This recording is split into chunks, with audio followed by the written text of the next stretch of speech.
presentation up on the screen. Yeah, put it up there. It's fine. Yeah. No, you can put it up. Welcome to the special joint meeting or workshops between the Board of Health and the CWMP Ad Hoc Committee.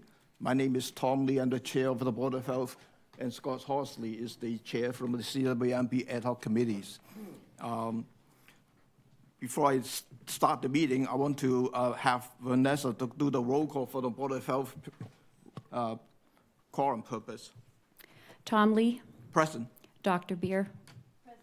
Dr. Caniff. Yeah. Dr. Waller. Dr. Lusko is not present, yeah. And Dr. Guadagnoli is not present. Health staff, Tom McKean. Here. David Stanton. Here.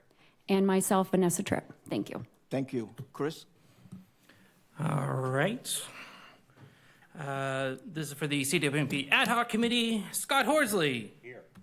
Brian Hughes. Tom Cambereri. Councillor Clark. Z. Crocker. Here. Rob O'Leary. Louis O'Neill. Here. Butch Roberts. Here. Glenn Snell. And Councillor Starr. Here. Wonderful. This meeting is being recorded and broadcasted on the Town of Barnstable's Government Access Channel. In accordance with the Mass General Law, Chapter 38, Section 20, please let the chair know if anyone is desiring to make such a recording or transmissions. Seeing none, during the public comment period, there is a sign-in sheet in the front, so please print your name clearly so that we can do that as part of the meeting minutes. To start, Scott, you want to say a few words before you start the presentation? Well, thanks, Tom, and thanks for doing this joint meeting. I was going to say this during my first slide, but since it's already up there, I want to really thank all my committee members here. It's been over a year, I think 16 or 17 meetings, I don't know, a lot of time, and we really appreciate the opportunity to talk through this. And I also want to thank the DPW staff. They've been tremendous help to us going through this, answering a lot of questions, providing a lot of information. So that's just my first thing, is to say thank you. Go ahead. Go down there. No, there is a chair there too.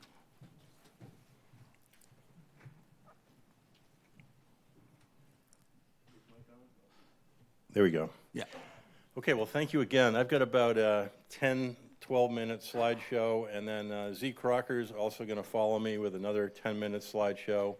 But we're really interested in questions and discussion. As I said, we've been talking about this for some time. I'll just mention, I'm assuming everybody's familiar, but this is the CWMP plan map up in front of us here, which again, my first comment in the draft report they were writing says, I'm super impressed with the fact that the town, particularly the DPW, prepared this plan in-house. I've been a consultant my whole life, and many other people, and I can tell you this is as good or better than any consulting plan. So a lot of congrats on putting the plan together. It's really excellent project. So we are writing a report. As I said, we're almost through our year-long, a little more than a year-long process. These are sort of our top 4 general recommendations. The report will include more than this, but just to highlight, we wanted to talk about a potential health regulation, which would be the subject matter today, so I'll skip over that. We're also looking at some other non-traditional nitrogen mitigation techniques. Many people may know the cranberry bogs at the headwaters of the Marston's Mills River. There's a wetland restoration project up there that Z. Crocker is heading up, and that's going quite well, and we think that could have some major benefits and hopefully save some money for the town eventually. The third bullet is to look at some of the ponds. Butch Roberts is on our committee, and he's heading up the new Barnstable Ponds Coalition. Is that the right name? And so we talked a lot about ponds. It's not directly the objective of the nitrogen management for the estuaries, but certainly a very important issue for the town. So we are recommending a follow-up pilot project at the ponds, and we'll be talking more about that.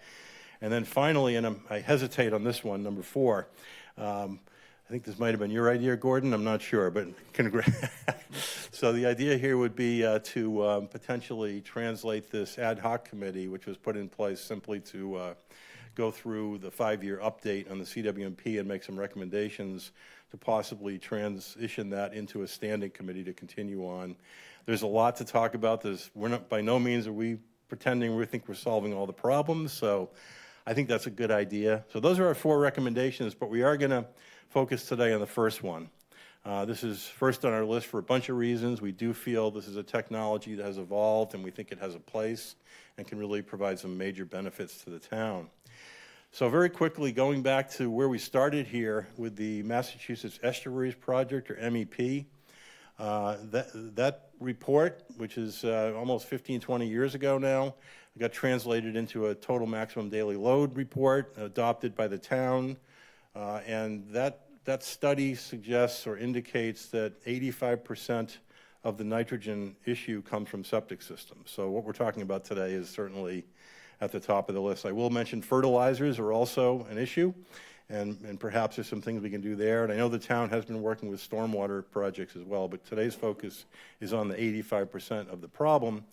And the real question, I think the overarching question, does it make sense to keep putting these systems in? Now, let me say that septic systems include Title V systems, current regulatory systems, but it also includes cesspools, et cetera.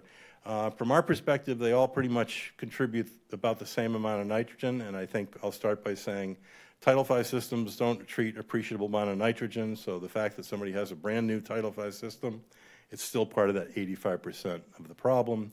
So the real overarching question here is, does it really make sense to continue business as usual and keep putting these systems in the ground? And our committee thinks the answer to that is probably not.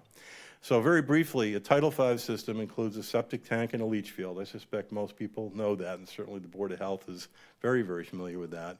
The concept of a nitrogen-reducing system is to put a treatment system between those two features, the septic tank and the leach field. And there are a number of technologies out there now that are private companies developing these technologies. Some of the leading ones are using wood chip-based bioreactors. So essentially a tank in the middle there. You can see there's an aeration step. There's also, in some of the technologies, there's a limestone pH adjustment. But the real focus of the nitrogen removal is wood chips. And if people haven't heard, the wood chips are a carbon source or food for naturally occurring bacteria that do a tremendous job breaking down the nitrogen and transforming it into atmospheric nitrogen. This is a process that occurs naturally in wetlands in particular, and some of these technologies have really copied that as sort of a nature-based solution, if you will, and really spent a lot of time perfecting it. And as you'll see here in a minute, we have some very good data at this point to suggest that these are working quite well. I'll also mention on this slide on terminology, most of us have been calling these IA systems, which stands for innovative and alternative. That's regulatory words that come right out of Title V. However, more recently, Mass DEP has suggested we should start referring to them as nitrogen-reducing systems, or NR. So you may hear both of those terms today, and I just want to be clear, we're talking about the same thing, okay? So if somebody says IA or NR, we'll assume for today's discussion it's really the same thing. So as I said, there's a lot of data, and I'll just add that when I started in my career 10 or 15 years ago, I knew a guy by the name of Bob Zimmerman who ran the Charles River Watershed Association. He retired. He was highly successful. His biggest comment is, make sure your decisions are data-driven. And that's what we've got here. We've got a study now here in Barnstable at Hubel's Pond that was participated not only by the town, the Barnstable Clean Water Coalition, but also the U.S. Geological Survey, U.S. EPA, Office of Research and Development, the Nature Conservancy, and others. So this was really a pretty broad participatory project. This article, which appeared in the Journal of Environmental Management, is peer-reviewed. So once the work was done and written, it was peer-reviewed by experts all across the country. And here's the basic numbers. There's the map. These systems were put in on the west shore of Hubel's Pond. The average influent nitrogen concentration, about 98 milligrams per liter. And as an aside, that's a much higher number than we've seen in some of the earlier models. There's some assumptions that wastewater of a septic system is around 35 milligrams per liter, not according to the most recent data. So again, if you're a person that believes in data, hard data, refereed data, then look at these numbers. The average effluent from this study, 7.6 milligrams per liter, for a nitrogen reduction of 92%. That is frankly better than I thought they could get out of this. And I should mention, these are initially weekly samples and then monthly samples, a lot of intensive sampling. The article's here, so you can certainly go look at it if you'd like to and see exactly what was done, but we do feel this is a really good database on which not only here, but other communities in the Vineyard and around the Cape are now looking at to utilize these systems. Here's a picture of one of these tanks going in on the left. In fact, Maureen's here, right there. That's her standing on one of these systems, the nitro system. And you can see in the foreground on the left is limestone, and the background are the wood chips. So it's essentially a concrete tank. I don't mean to oversimplify it. There's also some aeration in there. But here we go, 5 days before and after. And this is essentially what happened within that Schubel's Pond neighborhood. The average cost of the upgrade is $22,000, which we'll get back to later because we think that's a pretty good price to pay for nitrogen mitigation. And then here's the map that we suggested to talk about. In fact, we got great help from the DPW staff.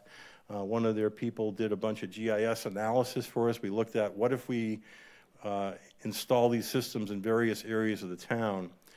So this map shows the proposed sewering area in the gray color, and then in the greenish yellowish colors, and I should mention I'm colorblind, so I hope I'm not steering anybody wrong here. I did rehearse this, so I think green and yellow is about right, are the areas that are 1,000 feet from the shoreline. Now let me just pause on that for a second. We talked quite a bit about where would it make sense to start a program installing these nitrogen reducing systems. And one answer is the whole watershed, and that's probably a pretty good answer because maybe they should go in everywhere.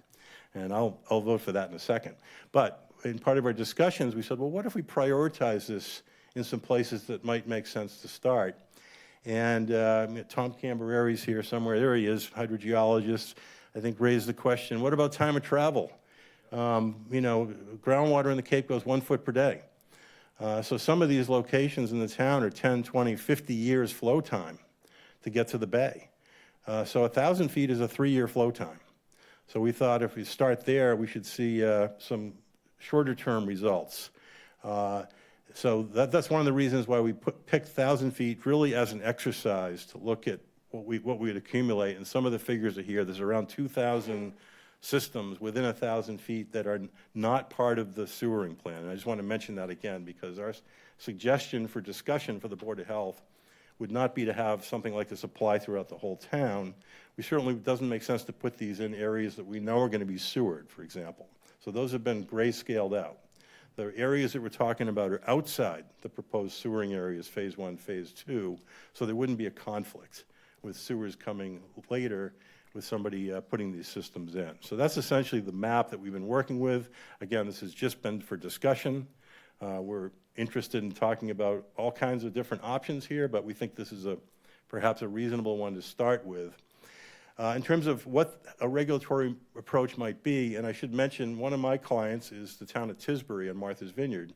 They've had a health regulation in place for 5 years requiring these systems in the entire watershed to Lake Tajmu. And these are the bullets, these are the triggers in their health regulations. So new home, new construction, somebody's putting a system in anyways. The marginal cost of putting in one of these nitrogen reducing systems is pretty small. Additions, so if somebody's putting an addition or possibly an accessory dwelling unit, which we're thinking and hoping we'll see more of, there's an opportunity there to create affordable housing and clean up the water at the same time.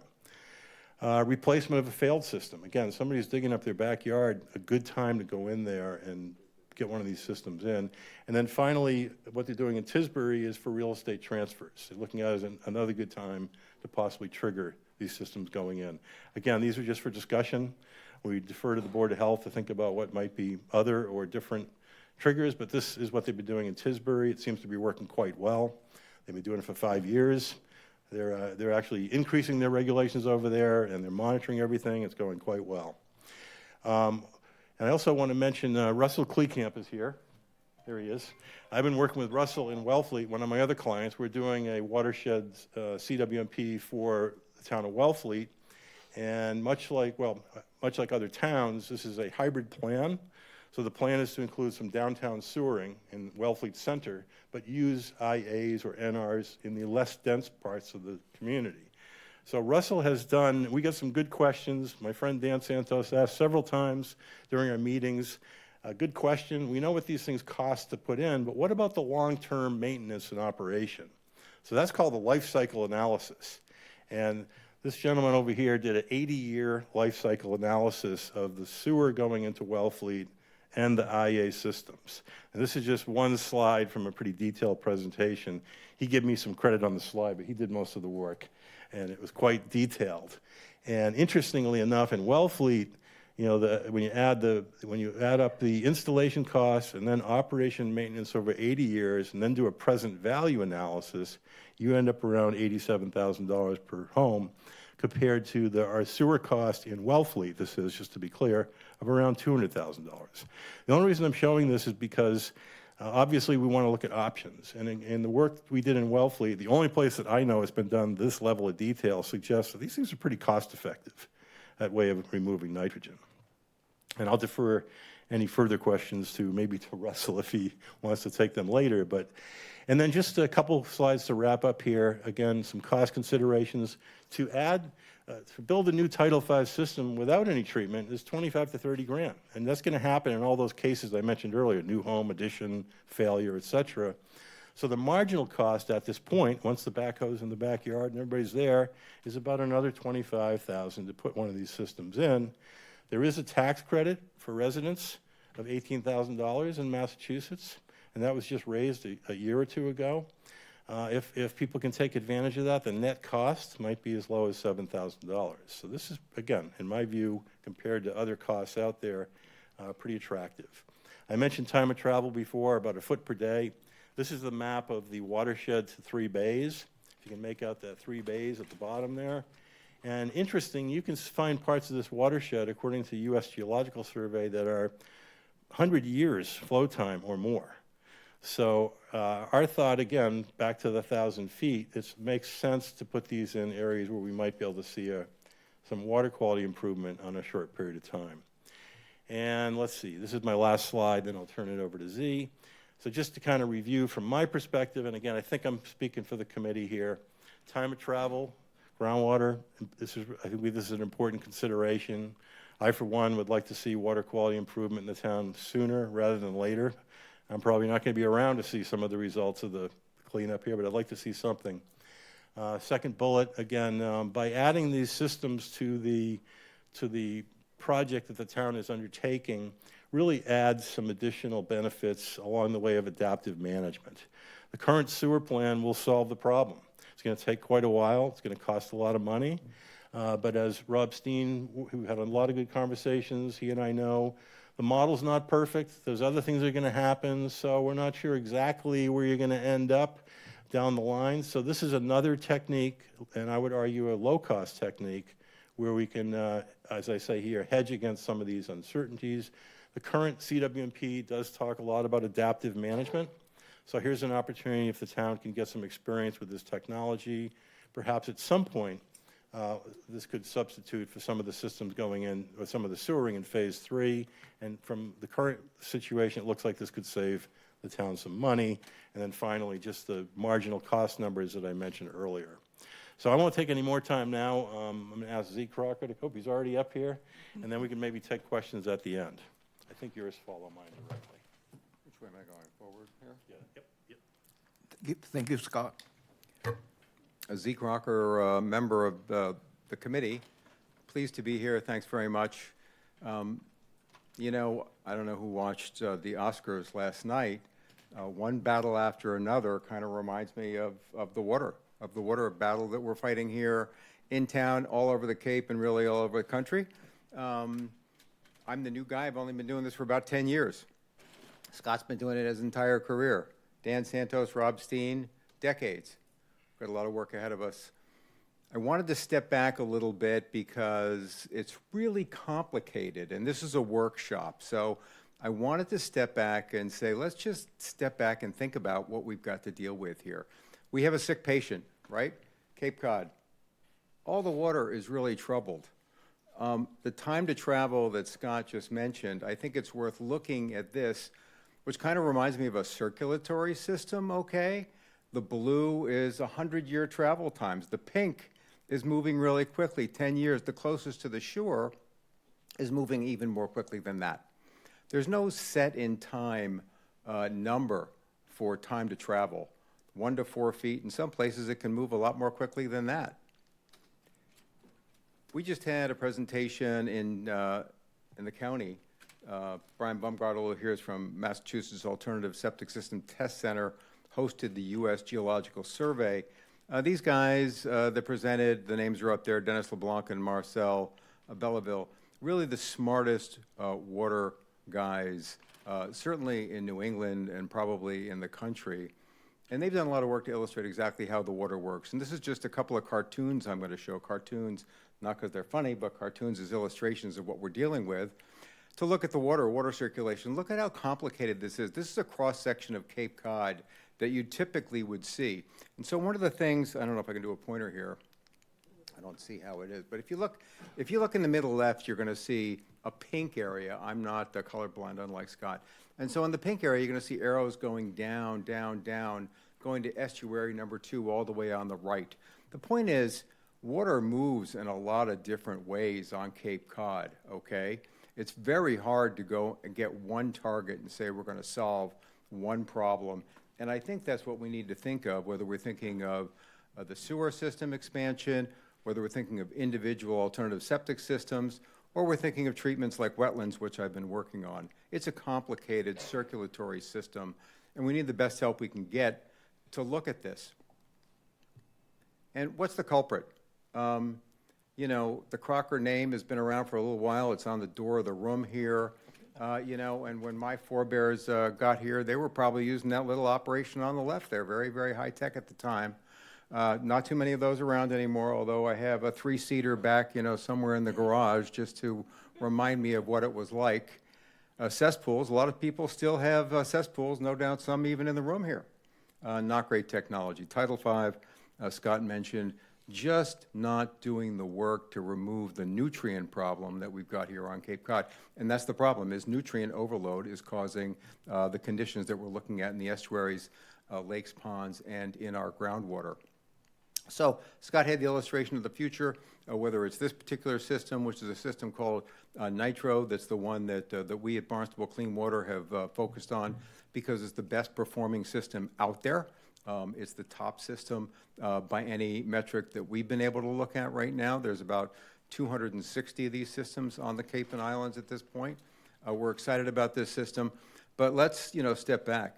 260 by our math, we believe on Cape Cod, we need over 100,000 of these systems to really start to address the problem.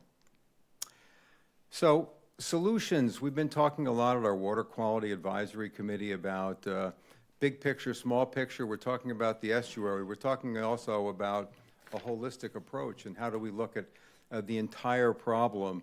And so Scott mentioned Butch, who's here, Butch Roberts, who formed an association dealing with lakes and ponds. We know the estuary problem. That's why we're here from a regulatory standpoint. And for people in the room who may not remember, it's really a relatively recent regulation to actually look at this from the standpoint of DEP. We all celebrated something just a few years ago, designating really almost the entire southern part of Cape Cod as being a nitrogen-sensitive area. And I thought to myself, this is like saying, oh, the moon revolves around the Earth. We've known this for decades. We've known this for a long, long time. It's not new news. But we need a generational change. We're not going to change this overnight. We need a lot of different tools, and so I want to reflect on what those tools might be. Sewer is great, and going back to my medical analogy, we've got a few medical doctors here on staff. I kind of view sewer as critical, but expensive and a prolonged timeline, and kind of like a transfusion. You're going to suck everything out of one area, you're going to move it over into another area. It's going to be great, it's going to be successful, if we can keep doing it. We're very worried as a committee about the money, as we're all worried about money these days. We've got to have money to pay for these things. A sewer is very, very expensive, but we think it's a really important part of the solution. Non-traditional solutions we think are not just worthy, but critical to look at, whether it's the nitrogen-reducing systems we were talking about there, or whether it's wetlands. Wetlands, well identified as being able to reduce nutrients at very low cost on a 24-hour, 7-day-a-week basis, just when you want to do it, which is in season when plants are growing, and when we worry about algal blooms, whether the algal blooms are in the lakes and ponds or whether they are in the estuaries themselves. Limitations, cost, performance, system management, these are all things that we don't just put in front of the Board of Health to solve, but we think that as a workshop, these are things that working with the town, we all need to work together to figure out how are we going to solve this? What are we going to do? What do we need to make this happen? Sewer can't go everywhere, so we need targeted solutions.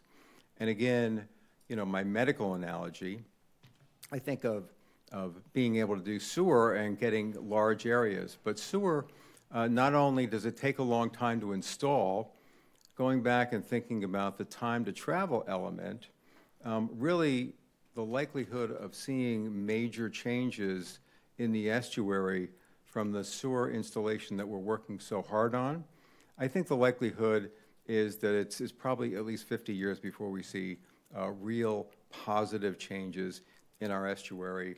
And that's a little too long for me. I'm 70, I'll be 71, and my guess is I'm not going to be around here to see that 50-year mark. Another cartoon illustrates exactly a simplified view of how water works, and I think it's worth reflecting on exactly how does it work. And the size and thickness of the red arrows shows the relative nitrogen load going in or going out of a particular area. I think it's very helpful. Municipal treatment on the left, clearly very effective, very important. Traditional systems, you'll see the dark bar really loading the groundwater very quickly with not much of a change in the load. The alternatives are there: cranberry bog restoration, ponds. We got oysters, permeable reactive barriers or PRBs, and mill pond is right there in the middle. The town's been working on a mill pond restoration that's part of the Marston's Mills River, and it's an area, again, that can use natural attenuation to reduce nitrogen substantially. So just to illustrate, why would you go to the shoreline anyway? So here's just a little snapshot, not perfect. We don't claim that the numbers are exactly on target, but this is an area where you'd say, and this is much closer to the shoreline, this is 400 feet, not 1,000, but you pick off those houses. We know we're close to the edge. A lot of people would say, yeah, but I'm only there seasonally, so why do I care? Why do you care about that? Don't leave me alone. I'm only there in summer. Well, look at the water usage, the lower right-hand bar chart. And that shows you that 70% plus of the water usage on Cape Cod and Katuitt, and certainly my guess is right across Cape Cod, occurs between May and September. I don't think that shocks anybody. Time of year, summertime, this is when I get my relatives showing up. This is when I get my friends showing up. This is when everybody shows up, right? And this is when the biggest contribution is being made. So in my view, it makes common sense to say the areas closest to the water are great targets to treat as quickly as we can. And again, going back to my medical analogy, I think of the problem almost like leukemia, and I don't mean to touch on medical analogies lightly. My mother died of lung cancer. I don't make comparisons to cancer lightly. But I can tell you that quality of life is all important. And so if I think of quality of life when it comes to the estuary or the lake and pond, doesn't it make sense to do targeted treatment where we can to try to allow the patient to be able to get better, even while we're bringing in the potential cavalry in the way of sewer expansion, to the extent we're able to do it, and solve the problem over the longer term for generations going forward. To look at another snapshot, this is another U.S. Geological Survey map which showed, and again, I just really saw it for the first time last week at this size, and if you look at the Marston's Mills River, which is the big red blob there, you can kind of see it in the middle left, 87%. What's interesting about that, this is exactly where the cranberry bogs are, and the U.S. Geological Survey says this is the best target by a huge measure to target for alternative treatment on Cape Cod. You may be able to reach 100% of your TMDO reduction in certain troubled water bodies just by treating in this area. So very powerful. Again, we're working hard. Let's work smart. Let's make sure we use all the tools we can to identify this. You know, one of the frustrations is the models that we have, and Scott showed some before, and there were lots of boxes, and we're using modeling that's probably 25 to 30 years old right now. And so USGS said the best they can do from a resolution standpoint in this model is 400 feet by 400 feet. So that's how big a box they look at in terms of water and water movement on Cape Cod. In Long Island, where USGS has upgraded the models, it's 50 feet by 50 feet. So we need better modeling to really be able to understand how to deal with this very complicated problem. So time is of the essence, and that's really what I'm going to leave us all with. It's a numbers game.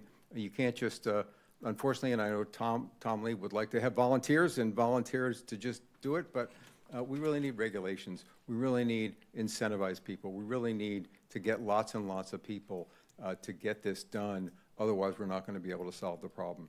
And I hear regularly from people who come into my office and say, it's just me and my wife. We're not causing a big problem. We're not a problem at all.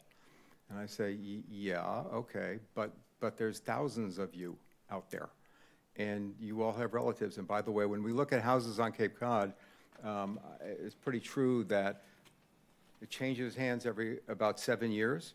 And so I always think 7 years, it's an older couple, 7 years, it's a family of 5 or 6, and 7 years is 13 house painters. This is what we have to deal with on Cape Cod. So we need help. We need new regulations. We need funding to subsidize, to equalize. Bruce Walton's here, who coined that phrase. I think it's a good one. How do we get the money to do this? State tax credit, Scott mentioned. Aquafund has financing. We think the town can do more in the future to figure out how to help, whether it's grants, debt funding, state revolving funds. These are all levers that we think are opportunities that we need to work on. Incentives, accessory dwelling units, adding a bedroom. One of the interesting things about the math around adding one of these alternative nitrogen-reducing systems is if they can reduce, and currently the upgraded latest systems that we're seeing from the company Clean2 that we mentioned is about 95% reduction. So 3 to 4 bedroom house, 95% reduction, add a bedroom, it's still over 80% reduction. So as long as we're able to do it structurally, we can have an incentive, let people add an ADU, add a bedroom, and we think we can get a great result that way. I'll say thank you. Questions, myself or Scott, and we really appreciate everybody's time. I'll stay up here, and Scott, I don't know if you're going to join me or you want to answer questions from there, whatever, and I don't know if you're going to open it up to the crowd we've got in the back. Tom Lee, over to you. Thank you for your time. Thank you, Steve, for the presentations. The reason I want to put this as a workshop, because this is a complex issue. It's affecting the citizens in so many ways, in terms of the pocket, in terms of their planning. And so this is not a simple matter that we can just make a decision in 2 steps, we're done. It's not. We need to kind of communicate to the town citizens in terms of what is the best way to move forward and understand what is the impact to their financially, so that everybody understand it. So that's the reason that I want to put out as a workshops, so that everyone have a chance to look at this and make a comment, and to us, to the CWMP, and thinking about, you know, what is the best way to do it. I'm an engineer, so I have some background, maybe better than the doctors. I understand the septic system and so forth.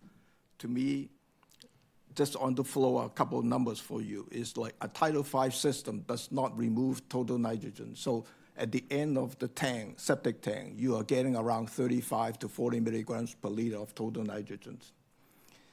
When Scott and Zeke mentioned about the IA system, to me, IA system and the enhanced or nitrogen removal system is two different levels. IA system, technically, under the DEP, is around 19 milligrams per liter. So you're reducing from 35 to 19. The nitrogen removing systems is down to, let's say, 11 or less than 10. Hopefully, it will be less than 10. It's more close to the groundwater discharge permit for a wastewater plant treatment system. So to me, that is the two different levels in terms of terminology-wise. Maybe just an engineer, I just stuck with the terms. That's kind of my background. But we should look at that. I mean, I'm open-minded in terms of how to improve the environment, what is the best way to do it, and we have to look at that. So that's my 2 quick cents. Anyone? Steve?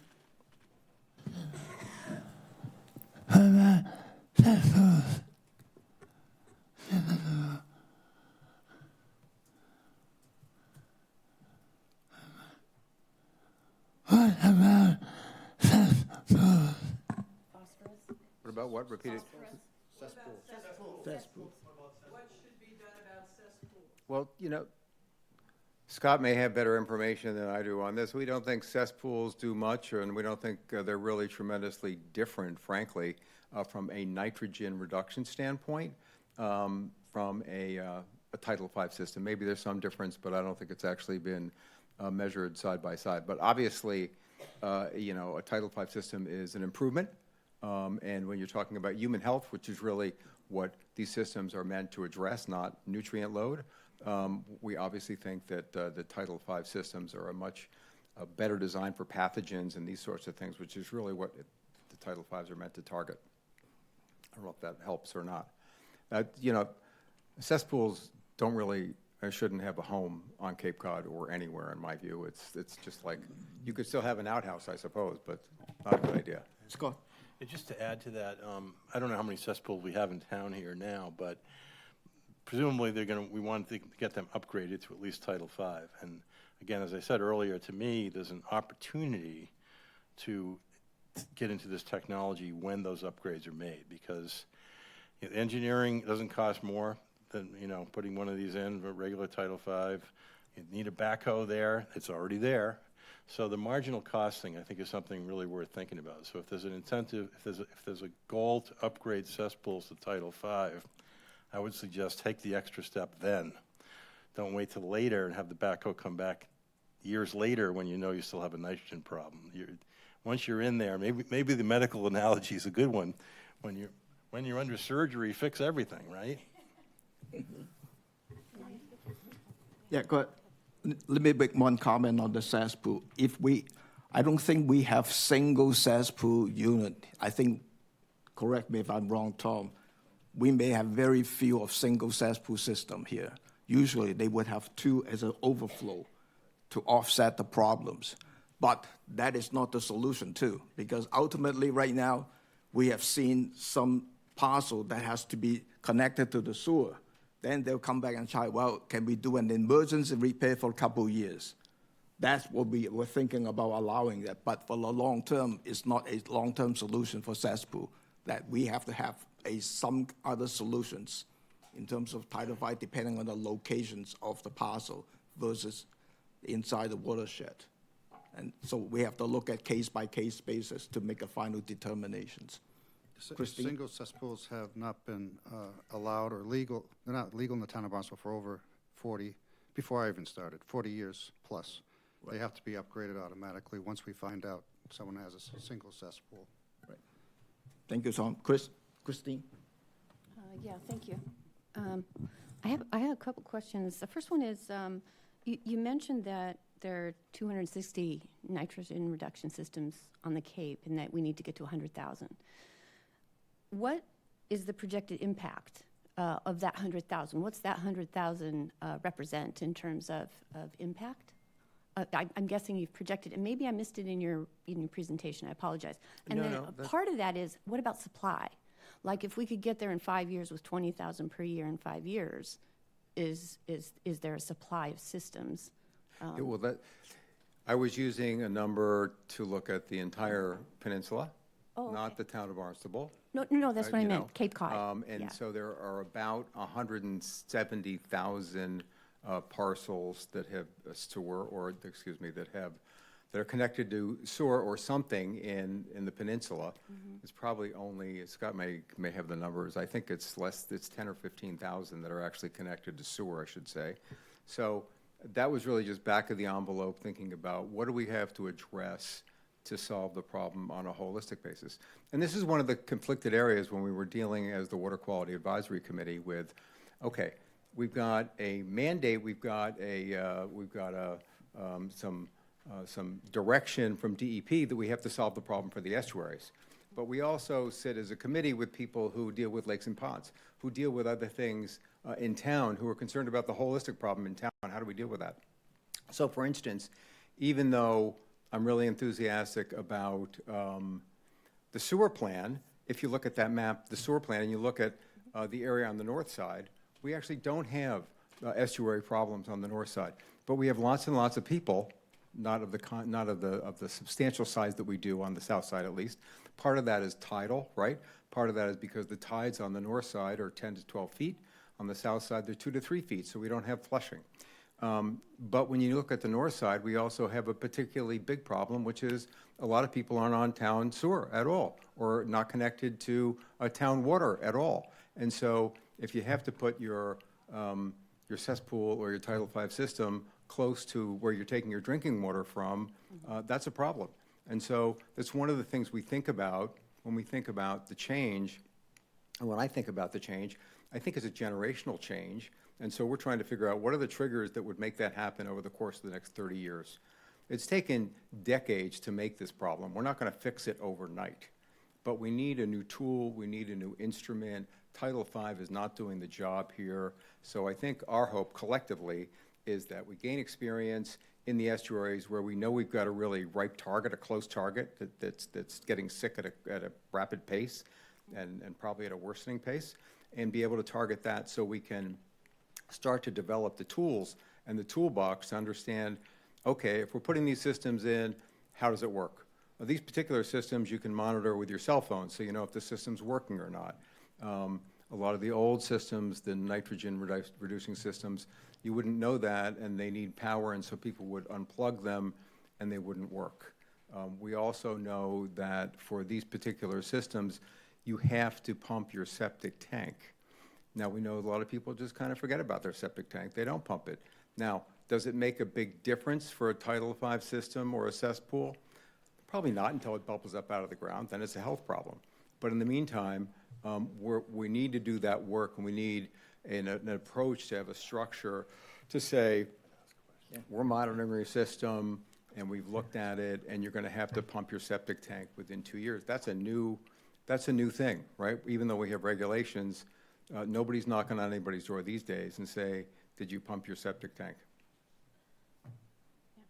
A long-winded answer. I'm not sure if that answered you or not, but I hope it was. I guess I was just trying to figure out what's the scale we have to be at. I was thinking about holistically, Kate. Yeah. I know we're talking about Barnstable regulations and how we can create triggers with real estate transfers instead of other ways, which I think there's work to do there.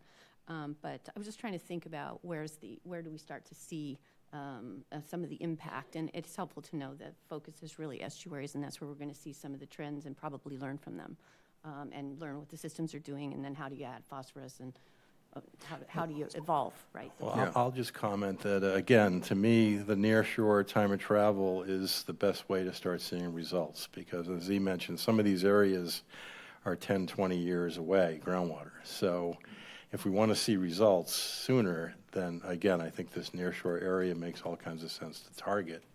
I know that the DPW is monitoring water quality in the bays to see if they're changing at all, and we haven't seen any change yet, in part because we haven't done a lot yet. We're just starting to do the sewer system.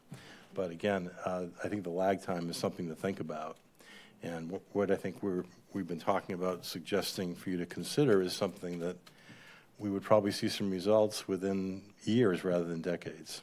And we do know, it's worth mentioning that in Long Island, while we have only a few hundred of this particular kind of system, we actually have more than that on the Cape of Islands. But we have a lot of systems that actually don't work, and we know that because we studied them. So sadly, a lot of systems, and Tom kind of alluded to this, do 19, 20 milligrams or not even that good.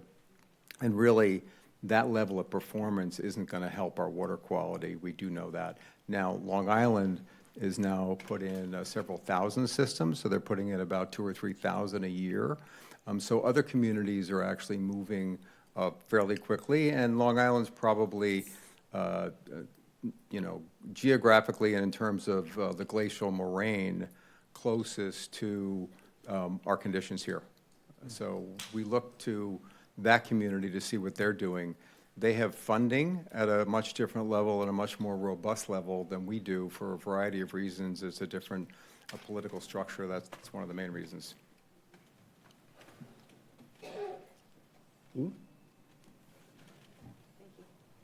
What did you say the figure was between a Title V system and an IA system, 25,000? I mean, these are approximate costs. They obviously vary by site because some sites are more difficult than others, but the numbers that I've seen, 25,000, 30,000 for a reasonable Title V system without getting into issues, and roughly another 25 to add the nitrogen treatment. And were you talking 500-foot setback? Is your mic on? 1,000? Is your mic on? 500-foot setback or 1,000-foot? Or you started at 500? We worked with the DPW GIS people and looked at a number of different setbacks just to look at how many systems would be part of the program. The numbers we have here is 1,000 feet, and again, that was selected for discussion because of the 3-year travel time. A 500-foot setback might be more like a 1.5-year travel time. So that distance, I think, is certainly up for debate and discussion. But our thought is closer is better. Yeah. And what about the difference between the cost of sewering and doing IA systems? I mean, if you go 1,000 feet past these tributaries, away from them, and to do the IA systems, what would be the difference in sewering some of these areas? I mean, is it impossible or it doesn't make sense? Well, it's pretty tricky to get to those numbers. I certainly defer to Rob Steen, who's here, or Dan Santos. But the sewering costs, as I think Z inferred earlier, you need to get from one place to another. So the further you go out, the longer the trip and the expense. So if I were to interpret your question to get some of these remote areas on the shoreline, I would guess it's pretty expensive, but you're obviously picking up other things along the way. So I think that calculation's difficult. I wouldn't want to throw out a number because I think the range is probably quite wide. And the other thing is, and I wondered, in your discussions, I guess you spent a year, which is a lot of time. Did you ever discuss the fact that these people that are going to be have to do IA systems, they're also paying for the rest of the towns, like my property, to be sewered? And is there any way that can be, handled? I think there is. We did talk about that. We had Mark Milne from the town come and talk with us a couple times about different financing and cost sharing. And that's certainly, if the town was to proceed along this direction, that conversation would have to be had, because there are many ways, I would argue an infinite number of ways to cost share this. What I've already said, what I always say to my clients in Tisbury, Wellfleet, and Truro, and other places, make the cost share analogous to sewering. So whether you're on the sewer or on an on-site system, the cost share, some of it's paid for by the town, some of it's paid by the homeowner. And in my view, that should be as equal as possible, because everybody benefits from clean water, right? And so to make it fair, that's exactly what we're talking about in Tisbury right now, and we're talking about it in Wellfleet, is trying to figure out a way to make the cost share so that we're a little bit agnostic as to whether you're on the sewer or not. It's going to be cost shared the same. And the DEP approved I guess, the plan for sewering. Yes. Then, so the DEP is okay with these other places having septic systems? Well, there's a long answer to that. I'll try to give you the short one. So the town has an approved plan. What we are doing right now is looking at the 5-year update. So all these plans, there's a watershed plan permit, okay, which the town has. And what it has in it is something called adaptive management, meaning the town can come back and generally on every 5-year basis and look at, are there tweaks, are there alternatives, or other things we want to do? And that's kind of where we're at with this exercise right now. So the short answer is yes, DEP, like I said, in other communities, this is part of the program. It's called the hybrid approach, some sewering, some IA. They will approve that, okay? They have approved that. We've had, yeah, I'll leave it there. It's a long answer, but, and these systems, by the way, are approved at various levels by the state already. Some have provisional approval, some have general approval. So there are a number of approvals, but yes, they will approve this as part of a watershed plan. But of course, you will have the problem of the people that need to do the IA systems are going to feel bad having to pay the extra money. Well, that's why, you know, my suggestion is, or I think our suggestion and discussion is to think about the cost share first. I don't view that this should all go on necessarily on the homeowner. Maybe it does initially, but over time, it certainly can be something that's cost shared. I agree with you 100%. And that's complicated. You know, some experts, George Hoyfelder, who's been doing this for a long time, believes that many communities are going to be able to do a checkerboard approach. So you're going to be able to have both sewer connections in some places, and in other places you may have alternative septics that are doing the job. And so we've talked, and I've talked with Mark Ells and the community. The yellow area on the map there is the area that's phase 3. It's not due to be even started for at least 20 years. And yet, there's around 2,600 homes in that area that are on either Title V's or cesspools, and they're likely to fail. Most of those homes age from about 1970. So those are going to be homes that are failing over time. And this is one of our big concerns as a water quality group is currently we're just going to keep putting in Title V systems, which are really pollute forever systems. So why are we continuing to add new systems that are guaranteed to pollute? It just makes no sense. So we're layering costs on the community that way, Paul, over time. And we're collectively very concerned about the money and the town's ability to finance the plan over time, even though, yes, it's been approved by DEP, and yes, we're fans of the plan. And listen, in a perfect world, and we had lots of money, we wish that the whole peninsula had been sewer.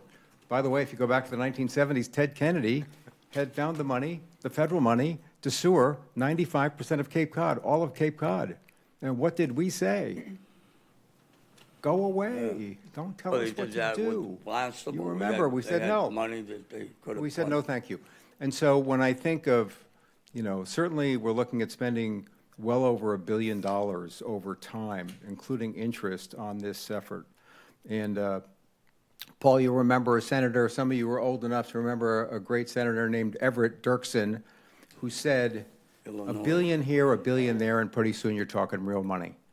And I think we're talking about real money. And so we've got to figure out what are the other things we can do to make sure we can spend our money wisely, sensibly, and still get the great result that this community needs. You know, I get very troubled because I hear all the time the cost of this is very high. But in my seat, I regularly hear from people who come in, parents who come in and say, you know, my kids don't want to come here anymore. They don't want to come to Cape Cod. I don't like swimming in the water. The water used to be really great. I used to swim here. I don't swim here anymore. I don't want to swim here. I'm going to go somewhere else. And to me, that's the cost. That's the real cost that we're talking about for this community, is if we have conditions like that, if our lakes and ponds are closed, if our estuaries are brown, who's going to come to Cape Cod? Who's going to pay the taxes? Sig, do you want to set up here and then? Sure. answer some of the comment. What other comment do we have from the Board of Health? Dan? See, tell me about where we've seen these systems implemented and we've seen definitive proof of a significant change in the water quality. Where has that happened? So it's early to say we've seen a significant change in the end result water I mean, quality. anywhere in the United States. Yeah. Like anywhere. No, these are new systems that haven't been anywhere in the United States. We get calls all the time from people all over the United States who want to see this. But doctor, if you look at that graphic right there, you're going to see what the results are from the homes that we're looking at, which have now been monitored weekly by the US EPA for about 4 or 5 years. We've got a lot of systems out there with 6+ years. An end result, what have you seen in Schuylkill Pond? Even sewer, doctor, we have not seen results of clearing up estuaries, to my knowledge. The best result that I have, and the one that I talk about all the time, Yeah. is the MWRA in Boston, and Boston Harbor, and the Charles River, where it's taken a generation. This is going to take a generation. And that was sewer though, right? That was sewer, 100%. Yeah. And also wildly costly, so yes. What you're right. about dredging? Isn't that, I mean, is that not an option to improve the flow of water in the estuaries and get, I feel like you would get a much better result in water quality with dredging, but I don't know anything about that, so I'm just asking. We've done that Yeah, work. so and there, the town has done that dredging work, too. was evaluated as part of the Three Bays MEP project, Yeah. and there was dredging that you may know occurred in Three Bays. Yeah. Very, very minimal effect because of the location where it was. The other dredging project that we touched on earlier is Mill Pond. Yeah. And that's been being discussed for quite a while, and the late Dr. Brian Howes thought that that might provide some pretty significant benefits. So I know the town is still pursuing that one as well. Yeah. But I did want to go back to your first question, because it's an important one, about have we seen results in the receiving waters yet? And unfortunately, as Z mentioned, these technologies haven't been around long enough, nor have they been enough of them put in the ground to see a result in the receiving waters. The Schubel's Pond issue is that the groundwater is actually flowing a different way than it was originally mapped. The original map showed the water going from that area into the pond, and then once we did the study with USGS, they found the water was going in a different direction. So that's not flowing into the pond, unfortunately. But again, the purpose of that project was to demonstrate the effectiveness of the treatment, and that's the data right there. Yeah. But I don't think we've had enough time yet, or there hasn't been enough of a commitment by a town yet to get enough data to answer your question, which of course is what we're all after. And have they done any like controlled scientific experiments, like where they actually set up an area and, you know, adjusted nitrogen flow, put in the systems, check the water quality after? I mean, something of a, you know, an environmental laboratory experiment? Well, Because that's what the Massachusetts Alternative Septic System. Right, we've been out there, That's yeah. what they do, so you've been there. And so that's exactly what they do. And so Schubel is meant to duplicate that in a real-world environment. But, you know, what I tried to illustrate was how difficult it is to measure groundwater. Groundwater doesn't move like a river. Groundwater can be dispersed all over the place. An expert right here will tell you more about that. So to try to get the signals to prove how it's going to change over time may take a long time. And so since we know what's coming out of the pipe, though, since we know what we're putting into the ground, and we know that with that chart right there that's behind you, behind me, wherever it is, I think we can get some pretty decent idea that there's going to be a substantial improvement over time. And so I guess our view is time's a wasting. How long do you want to wait? So if it's going to take 30 years to get the results that you're looking for, and they're good, we wasted 30 years. And if we have 30 years and we did do it, we'd be ahead of the program, because one of the things we know, certainly, is it's not worse, right? Putting these systems in is not worse than a Title V, is not worse than a cesspool. And yes, in a perfect world, let's sewer the Cape. As my understanding, we're likely to see a debt override soon. How's that going to go? So, Yeah, you know, so that's my concern. Z, I love that you brought up kind of describing this as a patient, because I will definitely share with you from medicine that it is not, it is not that easy to make a connection between making a change, say upstream, and getting a clinical result downstream. That's the first thing. So, it's like saying, you start someone on you get a cholesterol drug approved because it's going to lead to a decrease in heart attacks. But what they're measuring is that you use the cholesterol drug, it leads to a decrease in cholesterol levels. But guess what? That doesn't actually necessarily lead to a decrease in heart attacks in patients. So that's first thing. Second thing is everything in medicine, all treatments are measured by risk and benefit. The risk here is that the cost, the immediate known cost to all of the homeowners. The benefit, we don't know yet. And so that I feel is a bit of a difficulty. And one other thing I would say, this is an environmental issue. What we're talking about, 30 years in the ER, I never had a patient come to the ER because they had some sort of a nitrogen exposure problem in the environment. That's just the reality. The Board of Health deals with this, but this is an environmental issue, less of a health issue. However, working in the ER for 30 years, I will tell you that a major cause of an illness in patients is financial stress. And so, I think it's a bit challenging because we want to have the clean water. We think we know the right way to go, but there's a huge cost associated with it, and we don't even know for sure how great of an impact we're going to get. So there's just a lot of unknowns. That's all I'm saying. Yeah. I don't disagree, and I appreciate that. I guess I feel the same way about sewer. So we don't know how that's going to go either at a cost that's probably 3 to 4x of what we're talking about here. Yeah. So you're right. These are all huge unknowns. On the other hand, I remember my background is financial services, not medicine, and thank you for pointing out what you're pointing out. I think it's critical, and I think it's right on target in terms of we just don't know. There's a lot of things we're not going to know, unfortunately. But I started out in financial services, and I remember dealing with cell phone technology 30 years ago. Nobody's going to use that. It doesn't matter. Who's going to possibly use cell phone technology? Well, they used to measure it by price per pop. How many people in the population would actually use a cell phone? Not that many. Would anybody ever have more than one? Never going to happen.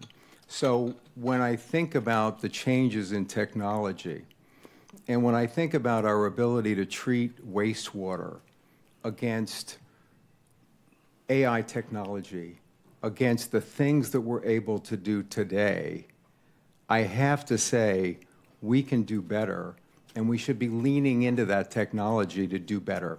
And we're actually have an opportunity to be on the cutting edge and not the bleeding edge. And right now, as far as I'm concerned, we are on the bleeding edge. And I'll go back to the problem is across the nation problem. And so we got calls from,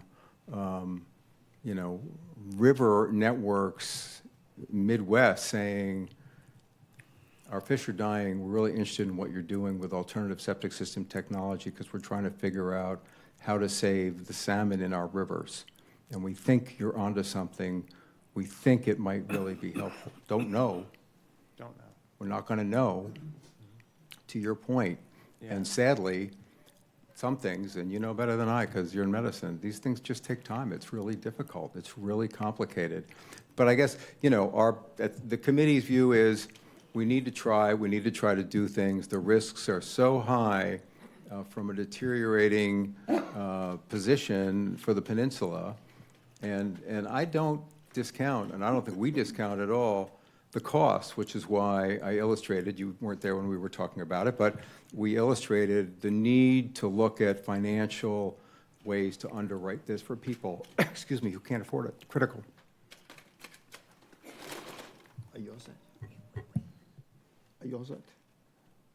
Dave, do you have any comment? David? No? No? One thing I just want to mention, it's For the coastal water, surface water, nitrogen is the critical nutrient that we want to remove. When it comes into the freshwater pond, it's the phosphorus. So it's two different parameters that we have to deal with. And there is no single IA system or enhanced nitrogen systems that can remove both nutrients. I know, Steve has a, singular system that can remove some of the phosphorus in the system, but it's not a permanent, this is still a pilot study for that unit yet. So we don't know what is the true performance of the phosphorus removal yet when I look at the spec. So before I go there, I think I thought Brian is here. Brian, do you have any comment? No? Okay. So any public comment, want to come up and make comment, and then make sure that you write your name down clearly so that we can have it documented as far as the meeting minutes go. Thank you.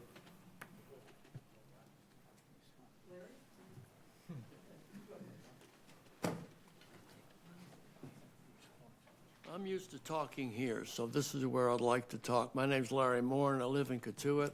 Been on the Cape for 25 years, conservation for 18. Does that mean I know a lot? No.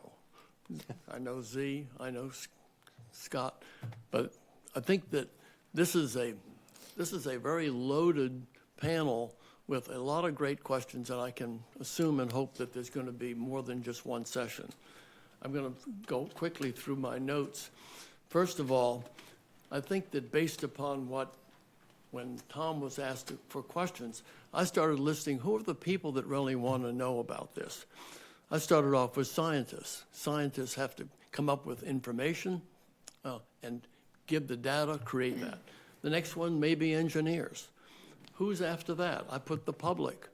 But the public all of a sudden focuses on the shoreline.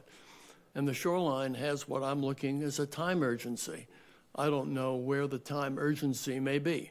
By that I mean some people, and I'm here today for a gentleman who lives on Weano Avenue in Osterville. He called me from California. He's going to be here next month. But the important thing he had was, well, they're not letting me, they're going to go right into the property right where I am at the edge of the water, and why? Why aren't they doing that? I had to replace a well once. I had to do that. But anyway, so that's another question we got to deal with, the urgency for the public, and 2 or 3 of the doctors up here already brought that information up. I think that's a matter that needs to be evaluated. It needs to be based upon numbers, and needs to be ways of persuading and comforting the public. So I'm public-oriented. That's why I'm on this side of the podium and not there. So now the other side of it is we're dealing with, all of a sudden we're dealing with a battle between Title V and IAs, but there is no data that I know of that's never been announced. How many different IA installations have been installed, say, in the last 15 years, and are they working? Is there any battle between different companies that put them in? Are there strengths and weaknesses to the area where it's been? That is something that should be documented right away with statistics. Get the information and go public with it right away. Name the people that did it, and not to criticize them, but to say this is something you got to correct. Now I'm going to go back to Scott, what you started off with. The map is kind of interesting because we're dealing with green and pink. Somehow the pink was just something that was never developed. I don't know whether that's going to happen or not, but I think the concept of the green properties need to be identified. There's supposed to be new maps here today that are going to have the streets on it, and it's going to have either addresses. That's something that I understand DPW is trying to get that put together. And Amy, I think that's the one. She's having a baby, so she couldn't get it done. So that'll get done eventually. I think the other thing, however, I think it's important to identify who are the people that actually determined these different criteria. It's been done by this committee. Let's assume that some of you individually have done that, but if there's anybody else that needs to be identified, let's have some transparency here. Let's have it all out there. If you don't want your name, then don't be afraid just don't do it. Now, the other thing that I want to stress deals with options.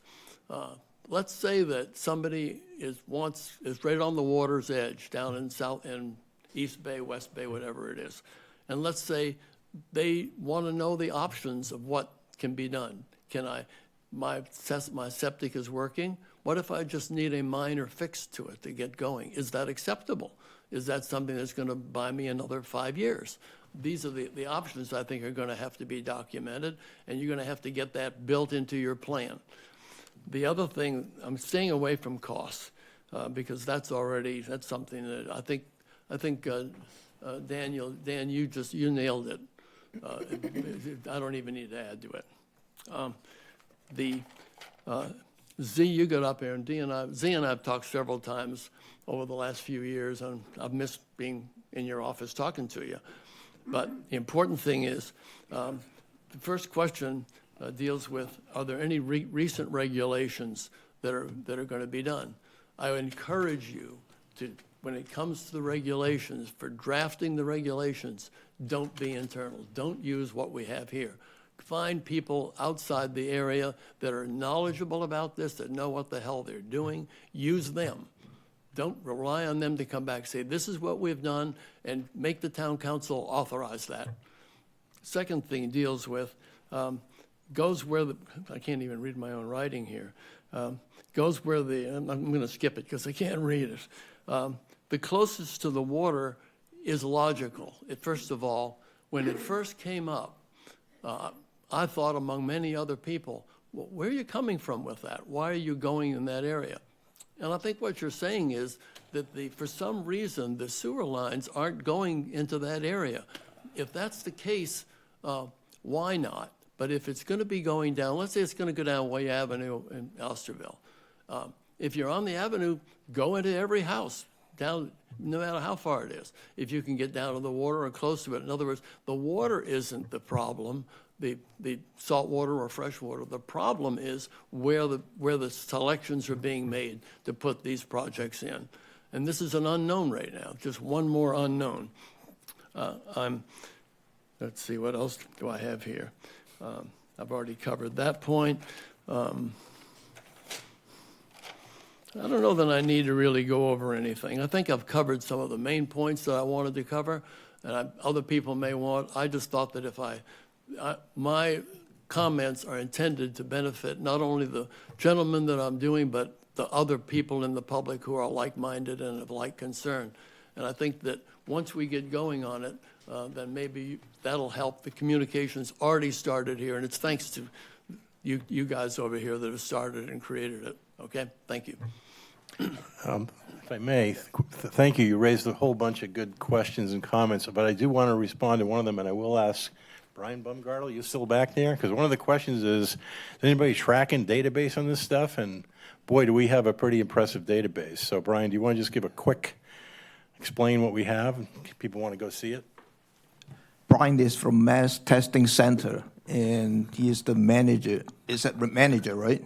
Yeah. So for the record, Brian Baumgartel, Director of Mass TC, the Septic System Test Center, and Barnstable County's Clean Water Center. I was actually trying to pull up the statistical data for this so that folks could look at it. But so the question was, do we have all of this statistical data about performance of the existing on-site septic systems? And the answer to that is yes. Barnstable County has collected that data for probably 20 years at this point. We have the largest such database of this type of data anywhere in the country. Anybody in this room can go and look at that data. If you go to septic.barnstablecountyhealth.org, I'll share that website so that can be posted publicly. You can go on there and pull up the data yourself. We have a bunch of analyses. You can look at just numbers of systems if you would like. You can look at performance information in the form of box whisker plots to see median performance and how these systems generally perform and compare one against the other. Thank you, Brian. Go ahead, Gordon.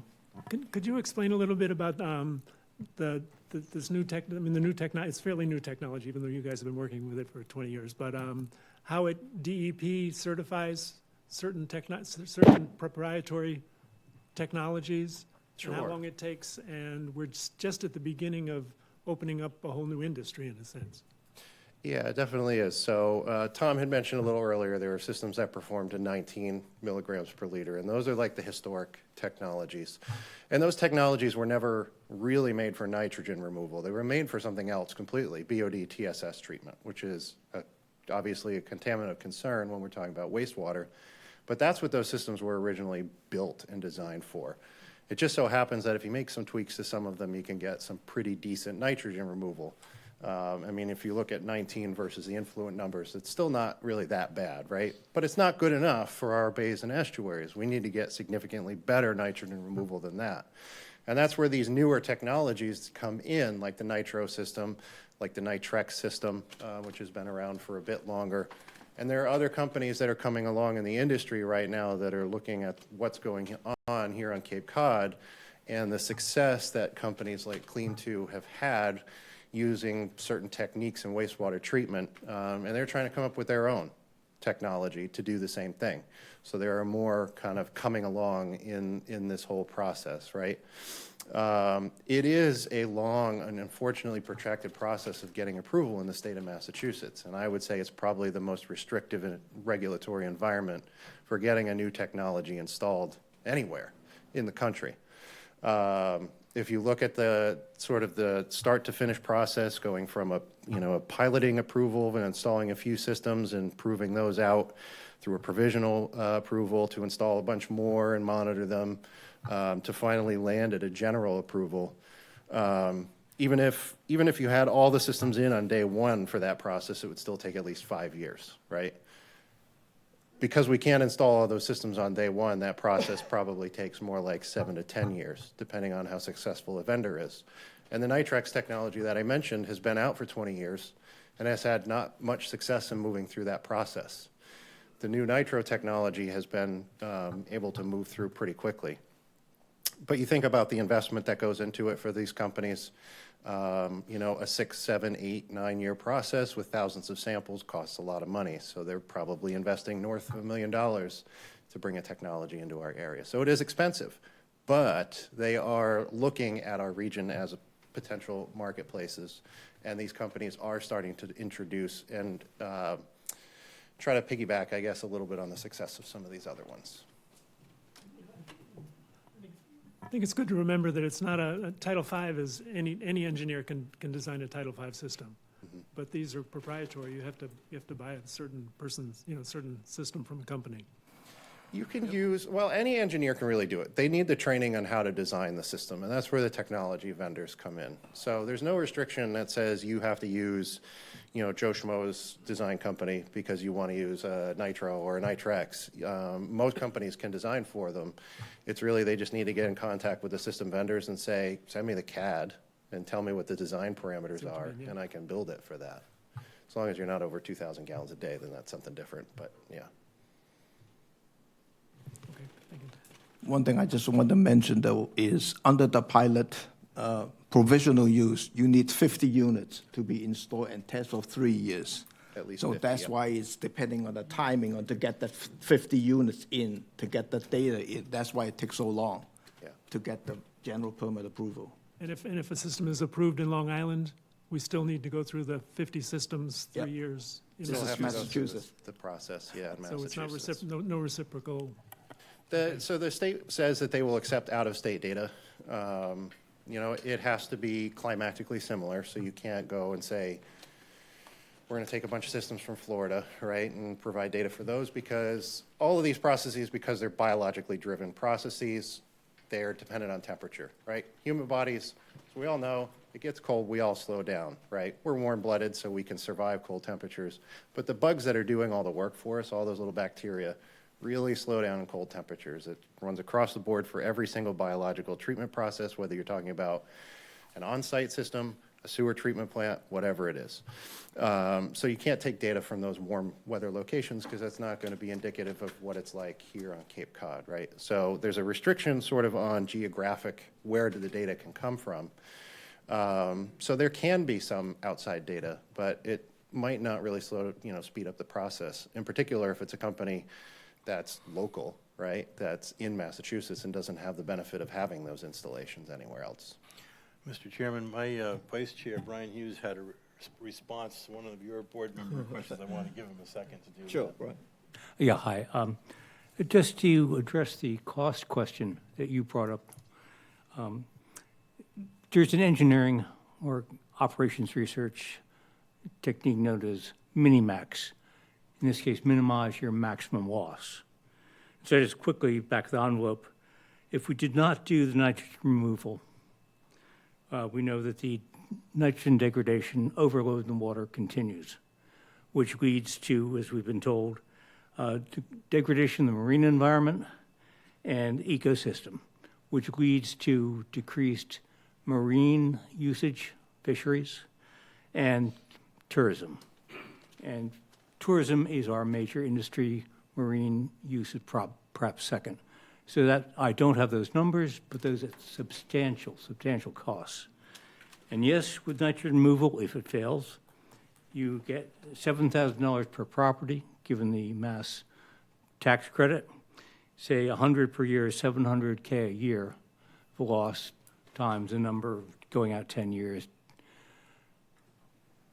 You need the figures for the tourism, expected tourism and marine industry loss, which is going to be substantial, balanced against the potential loss. If you put in a nitrogen reduction system, they do nothing. And I would submit to you that they're going to do something at least. And that's you can balance those two figures against each other to figure out what is your minimum loss. Just a point. Brian, if you have those informations, do you mind to share with us so that we can take a dive into that information? I don't actually have the tourism and marine figures. It was mentioned in one of our previous meetings. If any one of other members remembers that, I appreciate that. Okay, thank you. And the public want to make comment? Come on. I'm Jane Ward from Centerville, and I just wanted to thank everybody that's been part of this. I'm not part of the ad hoc committee, but I sat in on a number of your meetings, and I know how much work has gone into it, and I know how much work goes into the Board of Health meetings because I hear from somebody that I see quite often, and I appreciate all the town input as well in the CWMP ad hoc committee. Very, very complicated.